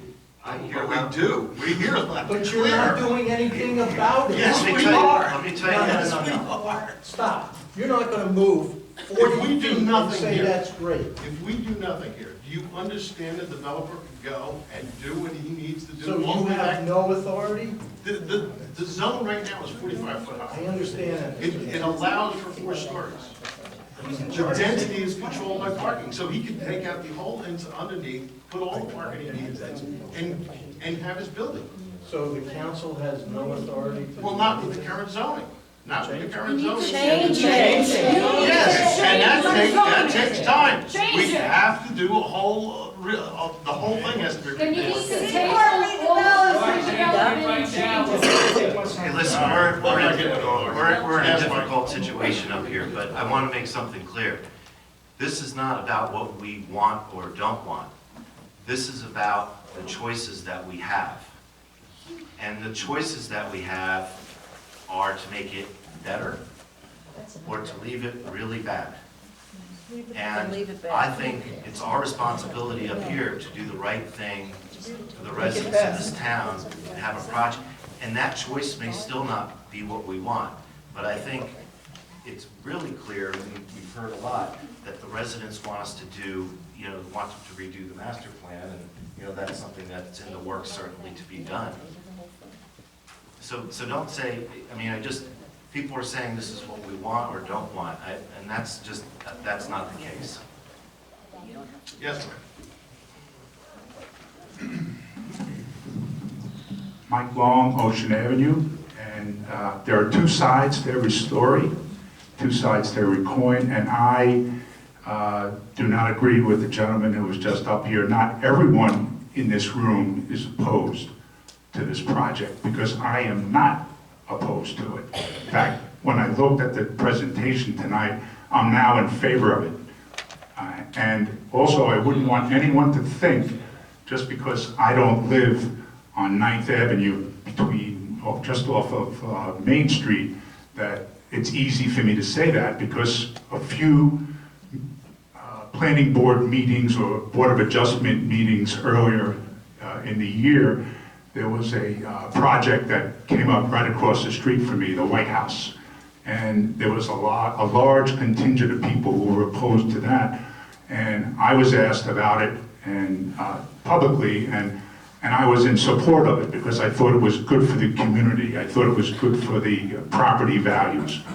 And in speaking with my wife tonight, someone mentioned Hoboken before. Coincidentally, I worked in Hoboken for 25 years, starting in 1979. And I heard a lot of similar concerns, complaints, as we're hearing tonight.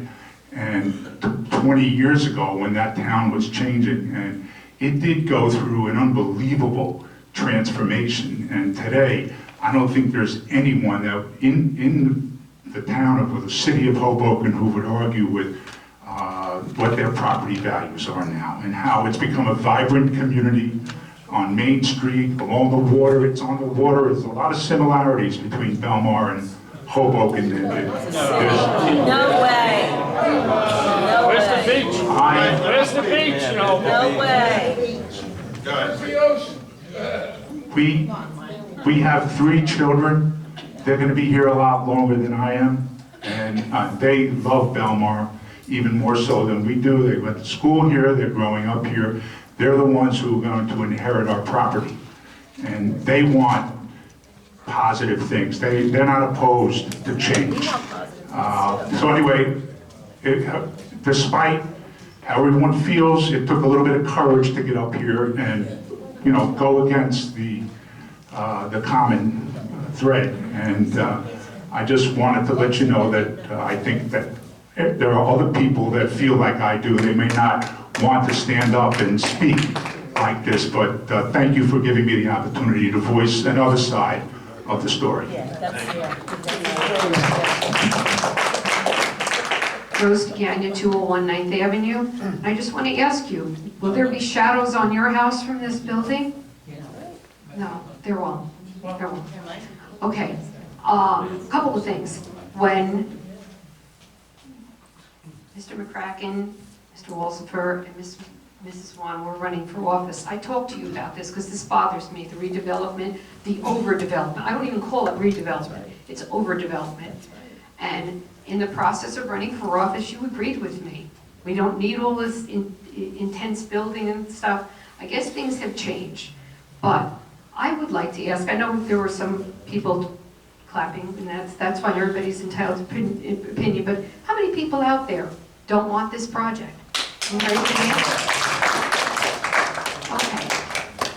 So you're looking out there. I'm going to ask you, what do you look out there? What do you see? What do you see? We're not going to answer that. Come on. We have to make decisions up here. They're hard decisions. Yeah, but you know what?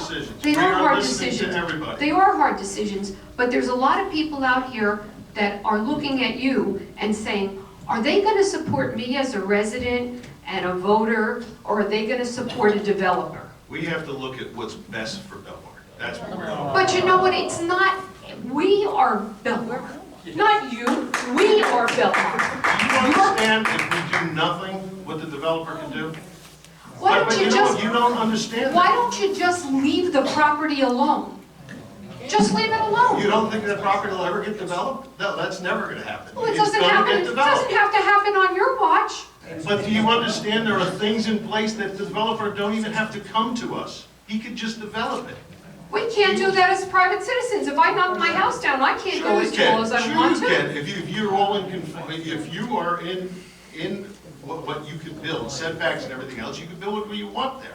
But they're And you not don't in, have to come to they're any planning not, board. but they're not in conformity. And the planning board, and thank God, she's not here tonight, God bless Councilwoman Juan, she said, we need to relook at the Seaport redevelopment and the whole redevelopment thing.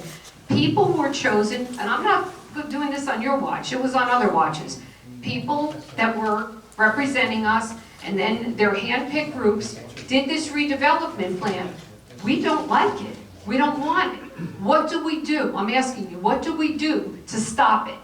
Before something else, before this goes up and something goes where Jack's is and stuff, what do we do as citizens to stop the Seaport redevelopment? Step back, relook at it, make it 3 stories high, make it 2.5 or something like that. Make it livable so that it's still a little town. What do we do? I'm asking you. But I think you've heard from one of the council people that maybe it's time to look at the master plan. And Yes. that would be, well, that's to answer your question. Yes, but how soon? After everything gets redeveloped and we are Hoboken? Okay, but this is my neighborhood. But actually, the whole town is my town. I drive through the town. I'm very proud of the town, minus the building on 10th Avenue.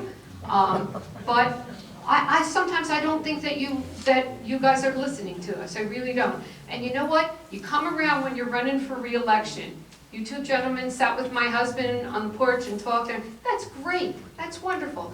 You talked about committees where you got feedback from the community. That's great. This is feedback from your community. This is the way we feel. Okay? It's really important to us. Thank you. Madam Giordano, 605 9th Avenue. I had something written, but I just get this vibe that I'm wasting my time. It's a big waste of time. Mayor, I had a sense in the way you presented yourself this evening that you kind of have your mind made up. And I'm really not sure about Councilman McCracken and Councilman Carvelli, and I don't know, Mr. Brennan. I don't, you're very quiet. I'm a sphinx. You're a thinker, okay. And sir, I guess when you're sitting in this capacity, part of our tax dollars, right? Yes, sir. So, but I know it doesn't always feel that way when the attorney is sitting there. Sometimes I feel like you're working for, I don't know, something else. I'm not suggesting that, but I'm saying. You're not suggesting it, you just said it. Yeah, well, no, what I'm saying to you, you said, well, I don't want to argue with you to the other woman. And what I'm saying is, no, we don't want to argue, but we would love some advice from our perspective. So, you know, the last attorney at the planning board meeting, when he heard the people, he actually said, well, you have some options here. And he was talking to the planning board about some of the other options they had. And I have a feeling that his advice, and plus what he heard from folks, may have swayed that planning board to a 5-4, saying that this particular plan is not in compliance with the master plan. But there's something else that puzzles me. Who cares if it's not in compliance? Why did that even waste the planning board's time? Because if there's a special plan, well, because the master plan always says, I've read it so many times, it always harkens back to the Seaport redevelopment plan. So if we're not a part of the Seaport redevelopment plan, then why was that little 2 lots even discussed? It's wasting the time of the planning board, wasting your time tonight. So where are we? We're a ship with no mooring, those 2 lots, and those of us who live on 9th who don't want it. It's a ship out there without a captain sailing around in the seas. That's what it is. Could you please bring us to safe landing? Could you please maybe table this and say, listen, we need to figure out where we want Block 95 to be. And by the way, I remember that horrific sketch in the Coast Star that you guys were referring to. I'm pretty good at this, so I could be wrong. I believe our then mayor, in that very same article, said, oops, Block 95, we meant to add that. Do you remember all those blocks that were added to the Seaport redevelopment and master plan? But Block 95 wasn't. But the mayor said, we meant to do it. I'm pretty sure that he was quoted in that article. If there was, let's just say there was an intention, and somehow Block 95 was left out, isn't it worth stopping before we do this and find out? It's not that no one wants to see something better. It's what we want to see. Can you describe for us what you'd like to see there? I can. I can. But you know what I'm going to do? Brett, could you describe what you'd like to see? Because I defer to you. I think it was clear what he wanted to say. Yeah, like I said before, it's not far off, truthfully. It's not far off. I was happy that the building plan that was presented tonight was 40 feet instead of 30. That was good. The 4 stories is killing me, and it's killing me. And I understand that it's technically right in line with the height of some of the other buildings. But I'm half concerned that it's going to open the floodgates for other stuff. That it's going to set a precedent of 4 stories, and then it's going to be, wild, wild west. Everybody's doing 4 stories. Now, what about one of the things that the Seaport redevelopment has in it? It's called a step back, right? So maybe on Main Street it's tall, but maybe as you get closer to the house, it goes down a little bit, right? Like it's not that far off, to tell you the truth, but I think it needs another round. I think it needs a little bit of tweaking. Okay, thank you.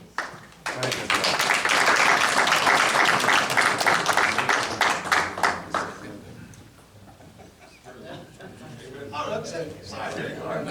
Come on. One question I have is, what constitutes the criteria for need to redevelop? Where did that term come from? The statute, under the redevelopment statute. No typos though, right? I'm sorry, sir? No typos. Go ahead. The, typos was the wrong word, but you can make fun of it. It's okay. Go ahead. I know it's right. The statute has about 8 or 9 criteria to determine whether something's in an area in need of redevelopment. There's about 7 or 8 different things in the statute. Need them all right now? Well, I'm just curious, and who determines what those 7 or 8 criteria are? Well, it's a law. the planning board has to decide whether or not the property fits within that criteria. Whether or not, in fact. Who created the law? Trenton. Oh, Trent, okay, so that's like a General Assembly thing? Yeah. Oh, okay. Signed by the governor, yeah. It's Okay, so probably. that's an actual law, okay. About 20 So, years old. that leads me to my second question. In a CBD one, does the council and/or the planning board, they can't just arbitrarily, approve a project? What we're seeing here tonight is that, this is the best of two evils, to go with this project as being presented. Because if we don't allow, or if the council doesn't approve it, then they're gonna go back to the CBD one. Now, there's no control over CBD one in terms of what they can construct there? Let me make it, let me try this as an example. And, a very basic example. If a zoning ordinance allows 10 houses on that property, and they go to the planning board with 10 houses on that property, very basic, they can't be denied. If it's complying with the bulk variance, if it's complying with the ordinance. I think what the council was saying is that in the CBD1 zone, if the applicant were to come in with something that fits in that zone without variances, without design waivers, then they can build 10 feet from the property, et cetera, et cetera. So they would have to go to the planning board for site plan approval, but it's what we refer to as an approval by right, because they're complying with the law. That's what I think we're getting at. Okay. So, again, I'm gonna go back to what's being presented as the worst of two evils. Well, that's not for me to say, that's for you to say. And that's what I think what the council has said, yes. Okay. Don't change the time on the boardwalk to 8 o'clock.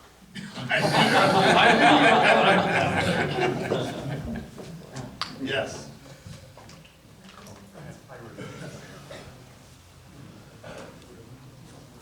Hi, Arlene Nepal, 115th Avenue. I would like to just start out and say I've had the privilege, I don't know how many people have actually been in the Bank of America building, but it is a glorious, gorgeous, historic building. If it was Ocean Grove, you would not be able to tear this beautiful building down.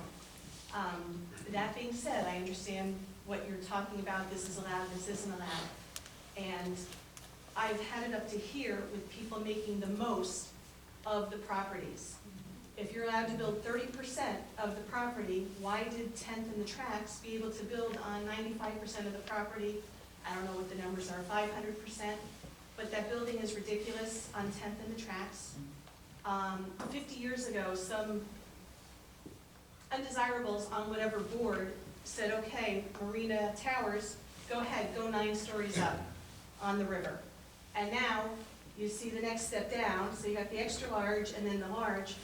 I'm tired of the overdevelopment. You had mentioned the property, the White House, Mike. That was one single lot. They could have given the variance for 2, but they approved 6 units there. I'm just tired of this. I'm tired of the overdevelopment. You have an elementary school, Belmar Elementary, with this 50-foot structure right there. Are these people staring at the children all day? There should be a minimum 2 parking spots per unit. Now, if you took that Bank of America building and you did 2 or 3 commercials on the first floor, and let's say on the next 2 floors, you had 2 condos each. You'd have 4 condos and 2 or 3 stores. The owners would be able to sell the condos, 600 to 1.2 million, depending on how beautiful they make them. The stores they could rent or they could sell. There'd be enough parking in the back. There's ways of developing it, all right? I don't want to live in Hoboken. Hoboken's fantastic, but you have foot traffic, you have cabs, you have buses, you have trains. I know we have a train, but those people just go right into the city. We depend on our cars.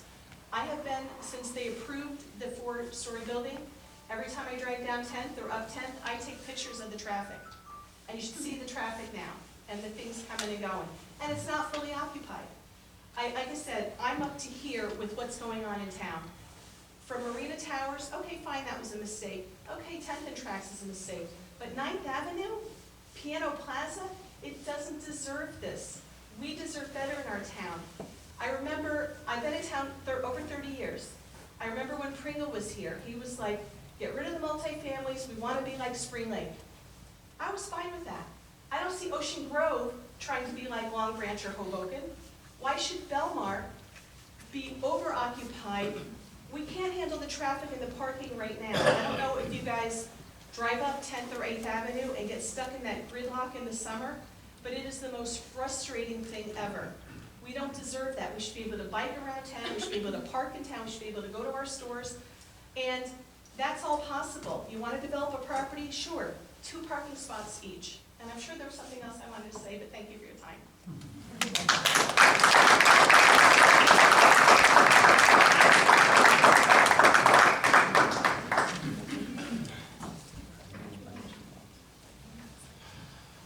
Jerry Fusco, Fifth Avenue.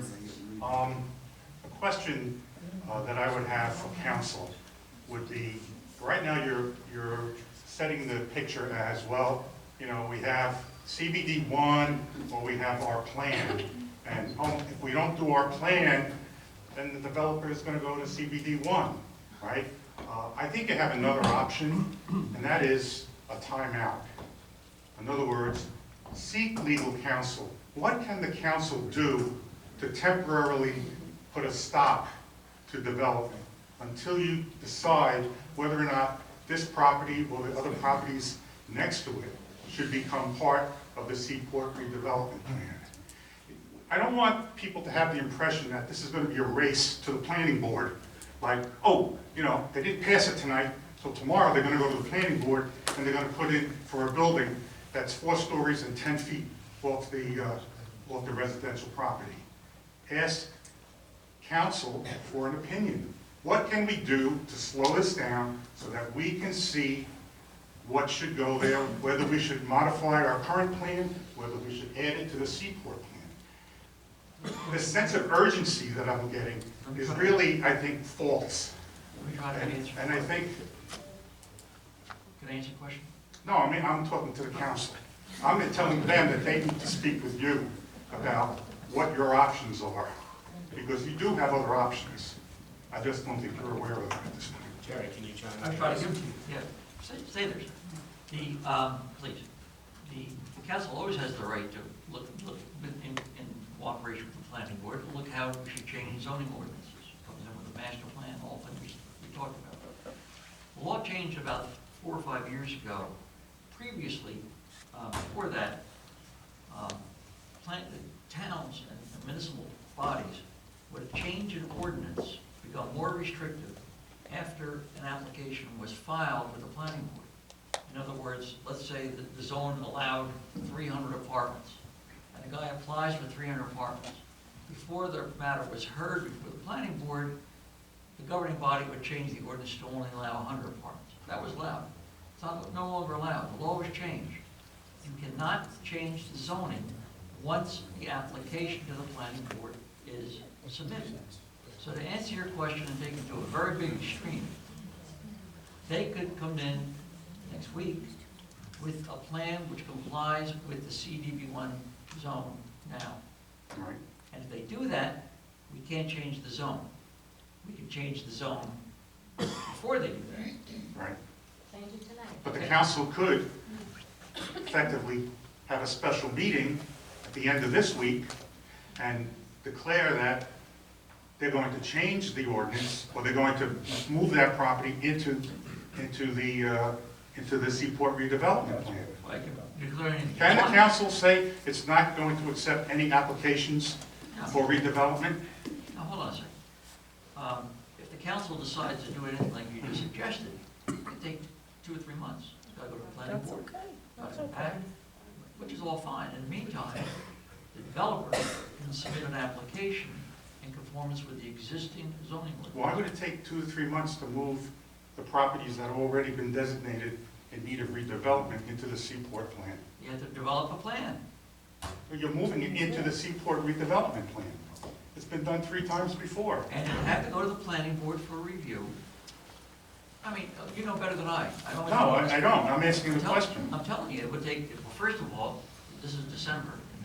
If the ordinance were to be apply for on a I had a special meeting next week, and, I adopted an ordinance, which I think would be not the appropriate way to do it, has to go to the planning board, presumably sometime in January, because December's too late. They don't have to come back to the town. I said 3 months, it's at least 2 months. Right. So in other words, the developer, by proposing a development, basically is putting the pressure on the council to do something. I don't know about that. If the developer makes an application in conformance with the existing ordinances, and the application's filed, we can't change the ordinance requirements. But the town could, saying the developer doesn't do that, they could amend the Seaport plan Absolutely. and move these properties into the Seaport plan. Sure, absolutely. And if they do that, it probably would behoove them to move all of them into the Seaport plan. You're going further than I am. That's my opinion. Because taking two properties out of whatever are there is, to me, is silly. Because what are you going to do when the next two properties come up? You're going to have another plan? You're going to have more people coming saying, oh, we don't like what that is? You made it 3.5 stories, you did this, you did that. It really needs to go into the Seaport redevelopment plan. Because that's what basically is controlling Main Street. And the way it looks, and I'm being cynical at this point, Main Street's going to look like Jersey City. It's going to have stores on the bottom, and you're going to have apartments on top, because that's all we've had since the Seaport redevelopment plan has gone into effect. You have one on 8th, you have one on 5th, now you're going to have one on 9th. That's it. So much for the Seaport Village. And on 12th.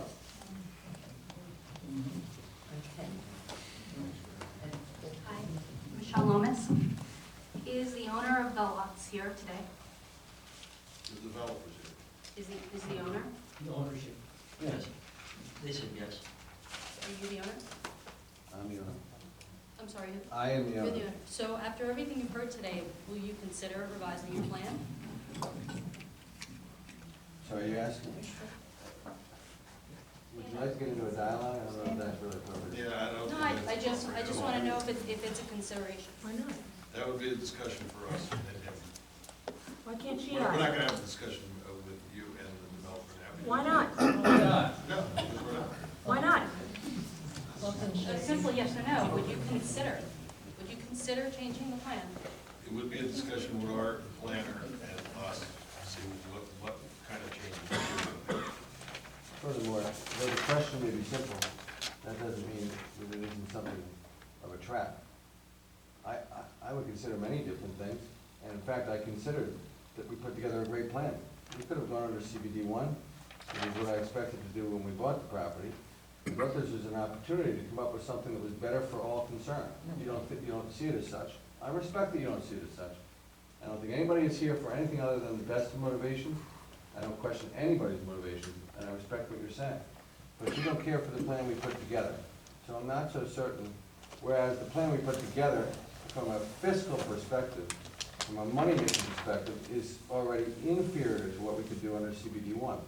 So if you don't find CBD 1 acceptable, and you don't find what I think is more restrictive than CBD 1 and more architecturally controlled by your own board, your elected representative, acceptable, and I'm afraid the chances that we're going to find something that we both agree on as acceptable are not very high.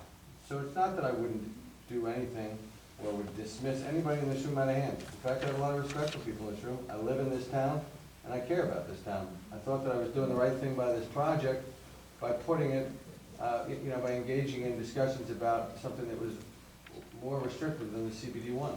So I don't believe in the end of the day, though, that if you don't accept that prerequisite of my thinking, that we're going to come to an agreement on a plan that you would find acceptable. But the long answer to a simple question, but though your question was simple, it actually deserved a complete answer, and that's the way I would look at it.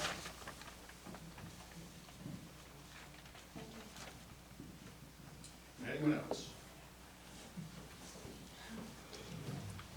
Do I reintroduce myself? Please. Yeah. Yes. You asked me what I wanted, and I Can you just heard. reintroduce yourself? So we- I do have to reintroduce Yes, myself. yeah. Elaine Giordano, 605 9th Avenue. I think it was Mr. Councilman McCracken, did you say what do I want? And I deferred to Brett. Yeah, I think. Well, I'd like to tell you what I'd like. I'd like to see a more reasonable building. I'd like to see the height. And by the way, I know we are at that ship floating out there and we're not a part of the Seaport redevelopment plan. But there's the letter of things and the spirit of things, and I just think that this spirit is wrong. That we are, because we're so central, that Block 95 is so central to everything else going on that is a part of the plan. So what I'd like to see is something that reflects the Seaport redevelopment plan. Whether it's in it officially or not, it's a good plan. And by the way, there was a hell of a lot of input when Kenny Pringle, and Kenny and I have spoken a couple of times. It'd be interesting to ask him, I guess you'd have to ask him yourself, what he thinks of these 4-story buildings. I won't answer for him. But interestingly enough, there was this whole page 17 of the Seaport redevelopment plan that talked about when buildings come back to residential areas. And guess what? They're supposed to step down. There's supposed to be a decline. So if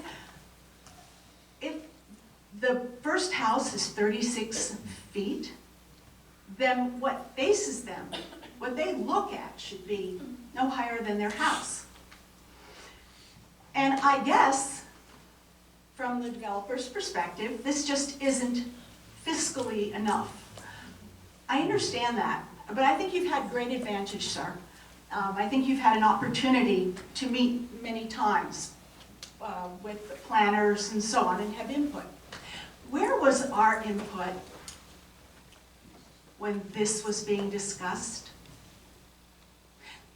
Mark, you said transparency to me. You told me. You said. I gave direction to our planners to make it as close to the redevelopment as they can get it, as what is in place right now, and keep it away from that property. The Seaport redevelopment plan does not mandatory say you must have, and neither, by the way, does Central Business District 1. If Central Business District 1 says you can build 4 stories, it doesn't say you must build 4 stories. Well, it's going to be no higher than it's going to be lower than the property that's on 8th Avenue. The problem is what you're looking at is the first floor of those properties are 16 feet because of the retail. So if I'm seeing 4 stories. That's what I'm trying to get at. Whether it's 4 stories or whatever it turns out to be, it's lower than what 8th Avenue is. Is 36 feet as low as it is? What do you mean? I don't get it.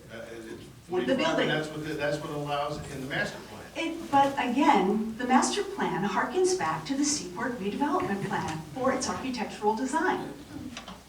And the Seaport redevelopment plan on page 17 talks about step downs. Gosh, I don't want to keep these folks. I'll ask our planners. Well, geez, I sure hope so, because guess what? That's what we hire professionals for. If you think that I'm here every day looking through that plan, no, that's not. I give direction. And the planners and the engineers. Mark, I would like not to have to read the plan also. I'd love to be able to go home and do the things I want to do, but here's the thing. I like the idea of tabling everything. And I like the idea of revisiting where is this unmoored, unchartered sailboat sailing out there, 2 blocks. Because I think it is a slippery slope. Please don't do this. And I understand there's tremendous pressure to do it. Please don't do it. Please resist the pressure.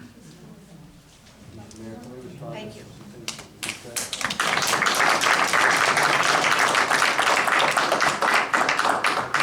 I mean, if you'd like to. Yeah. If you want to come to the mic and introduce yourself and respond, you can. Hi, John Tykina again, the planner for the property owner. Thank you. I'll answer the short question first.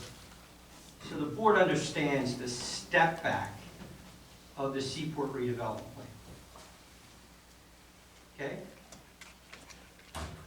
The maximum height at the 10-foot setback from a residential property zone boundary shall be 26 feet. That is the first step in the Seaport redevelopment plan. The maximum eve height at 25 feet shall be 36 feet. Okay, so when you get to 25 feet, you can go up to 36 feet.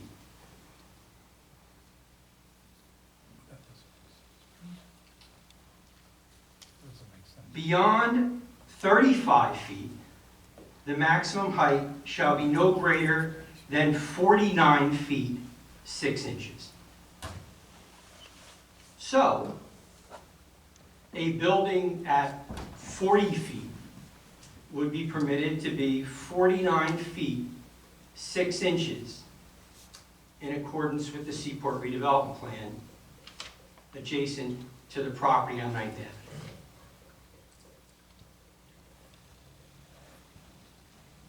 Right out of your plan. There was a mention, also an additional mention about FAR. And the Seaport redevelopment plan has a provision in it that says if you provide interior parking, the FAR requirements do not apply. So again, the Seaport redevelopment plan, as an inducement to say we want streetscapes that are attractive, that have buildings along the streets and our sidewalks, not parking lots. We would like the developers to put the parking inside the building. So it was luxury interior parking, not exterior. So to encourage that, the FAR requirements went out the window. So under Seaport redevelopment plan, a building with interior parking could be 49 feet 6 inches tall and not have an FAR requirement. Your current proposal is, I'm sorry. The current proposal Is 46 feet, was it? it would be 46 feet, could be 45 to conform with the CBD1, and will be limited to being 30 units, as opposed to a building with an unrestricted FAR. Why don't you indicate what FAR is? FAR is the floor area ratio of the ratio between the area of the lot and the area of the building. So as Mr. Lomas described on our lot, which is approximately 23,000 square feet, you could, under the FAR of 2, you could build a building of 46,000 square feet. So the proposed redevelopment plan puts an FAR on the building. The Seaport redevelopment plan wouldn't have one. So again, the redevelopment plan that you are proposing is more restrictive than the Seaport redevelopment plan. It is a lower building. It has an FAR limit at a lower height. So again, you know, a few other things that come up. To say that it is rushed when a property owner bought a property in 2016, the planning board started a planning board process in 2017 and has proceeded to 2019. To say that as a rush to judgment or a rush to the planning board, it boggles the mind. So, you know, in every instance, in absolutely every instance, the property owner came forward and when it was presented with a request to make the plan what the town perceived better, and the town drove this process. And at every standpoint, the town would draft a document, and it was given to the professionals, and the owner would say, what does this do to us? Can we make something work? How do we do this? And it would reduce the overall development of the property. And at some point, you hit a point where you're saying, why am I dealing with redevelopment? I'll just go build CBD1 and be done with it and not have to deal with all this stuff. and just file an application, go through the process, and come out the other end. And when you say, you know, why did the Seaport redevelopment stop? And the short answer is, it ran into the CBD1. So when you're talking to property owners and saying, hi property owner, we want to put you in a redevelopment, there would typically want to be an incentive for that developer, for that property owner, not the developer, for the property owner to want to do something with their property, because the easiest thing they can do is nothing. They can sit there and be fat, dumb, and happy and collect their rent or whatever it is, and you know, the cigar butt theory of investing. If I pick it up for nothing, if I get a nickel, I'm great. And that's not what a community wants. Community wants investment in their town. So when you ran into the CBD1 and said, oh, we're not going to be 4 stories anymore, we're going to be 3.5, and the property owners are going to say, no, wait, I don't want that. I'm happy with what I have. I'll keep CBD1. Leave me alone. And typically, that's what a town will do. Say, okay, we'll leave you alone. We'll leave you out. This property owner said, okay, we want to do something that's better for the town. We want to work with the town. They worked with the prior administration and then came forward and to work with this administration.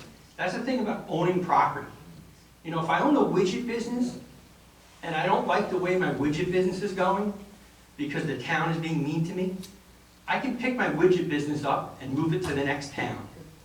But when you own 900 Main Street in Belmar, you don't have a choice. You have to work with Belmar because you can't pick your land up and move it. So this property owner has done that. They've worked with Belmar. And again, it is 2 choices. And I understand people think we can do lots of things that, you know, as the attorney said, that's not how the law is written anymore. But there's 2 choices.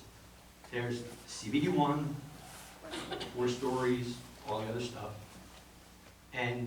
or there's the redevelopment plan that's before you. They're your 2 good choices.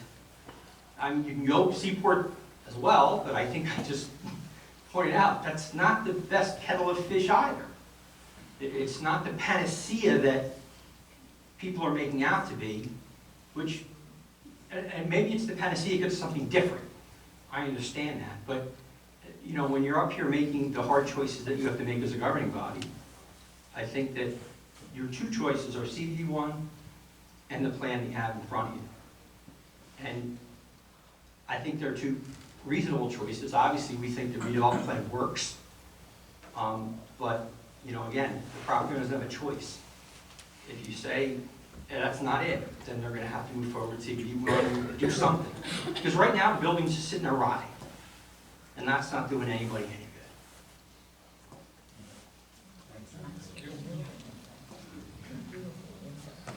Brett Loomis, 619 Ninth Ave. So, you know, that was, you know, holding the town hostage, I guess, is how you could describe that, you know. But in the master plan, I'll read it. It is recommended that the borough include properties along the eastern edge of the Seaport redevelopment area in blocks 95 within the Seaport redevelopment plan. So I would suggest that any applications made to the planning board, as you were saying, you could race to the planning board and build CBD1, is that the master plan states that this should be governed by the Seaport redevelopment. Now, when I talked about step backs before, I got the idea of step backs from the Seaport redevelopment. I wasn't saying that it needed to be the exact same step backs, right?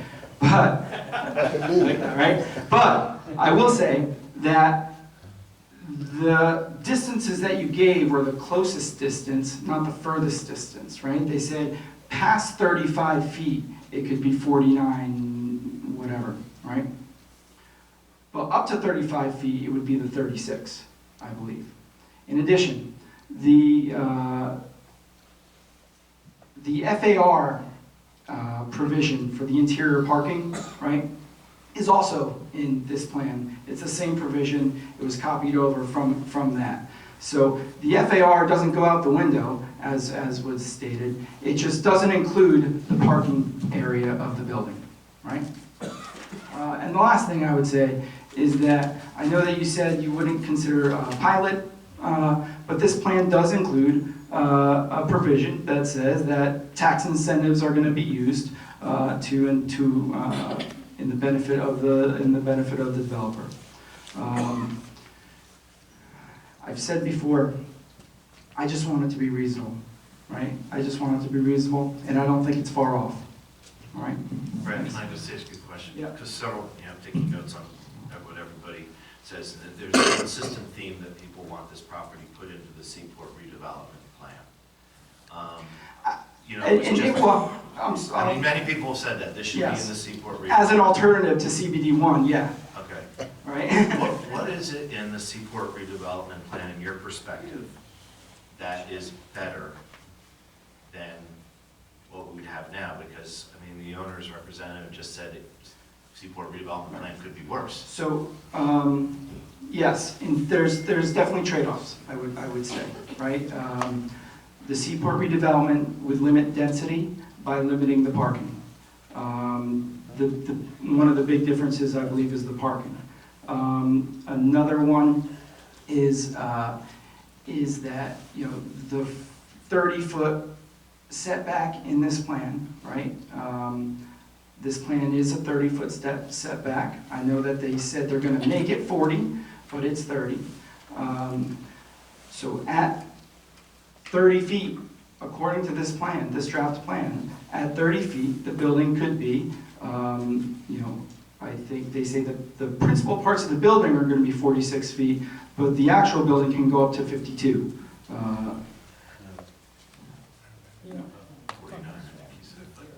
No, that's in Seaport. This plan gets up to 52. Yeah, like all those, yeah. Well, that's what we're working on now. If you look at the picture, we're gonna be almost even with the building right next to it. Okay. That was the other thing. Yeah. That was really not well worked out. Is it 30 or 40 from the property to the back? It's allowed 30, but the building is 40. It's going to be 40. We could force it to say 40. And there's just no dimension for that. 40. 40. Well, the building plan says 40, but the plan that you're voting on says 30. Yeah, the redevelopment plan. Right. But the Yes. building plan is 40. Yeah, can we make that 40? While we're at it, let's make it 3.5 stories. All right?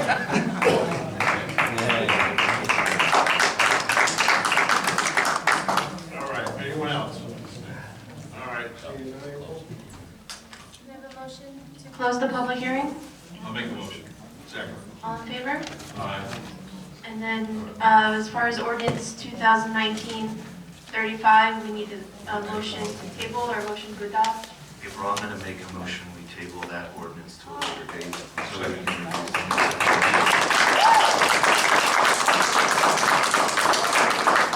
Councilman Brennan? Mayor Walsifer? Yes. Councilman McCracken? Yes. Councilman Carvelli? Yes.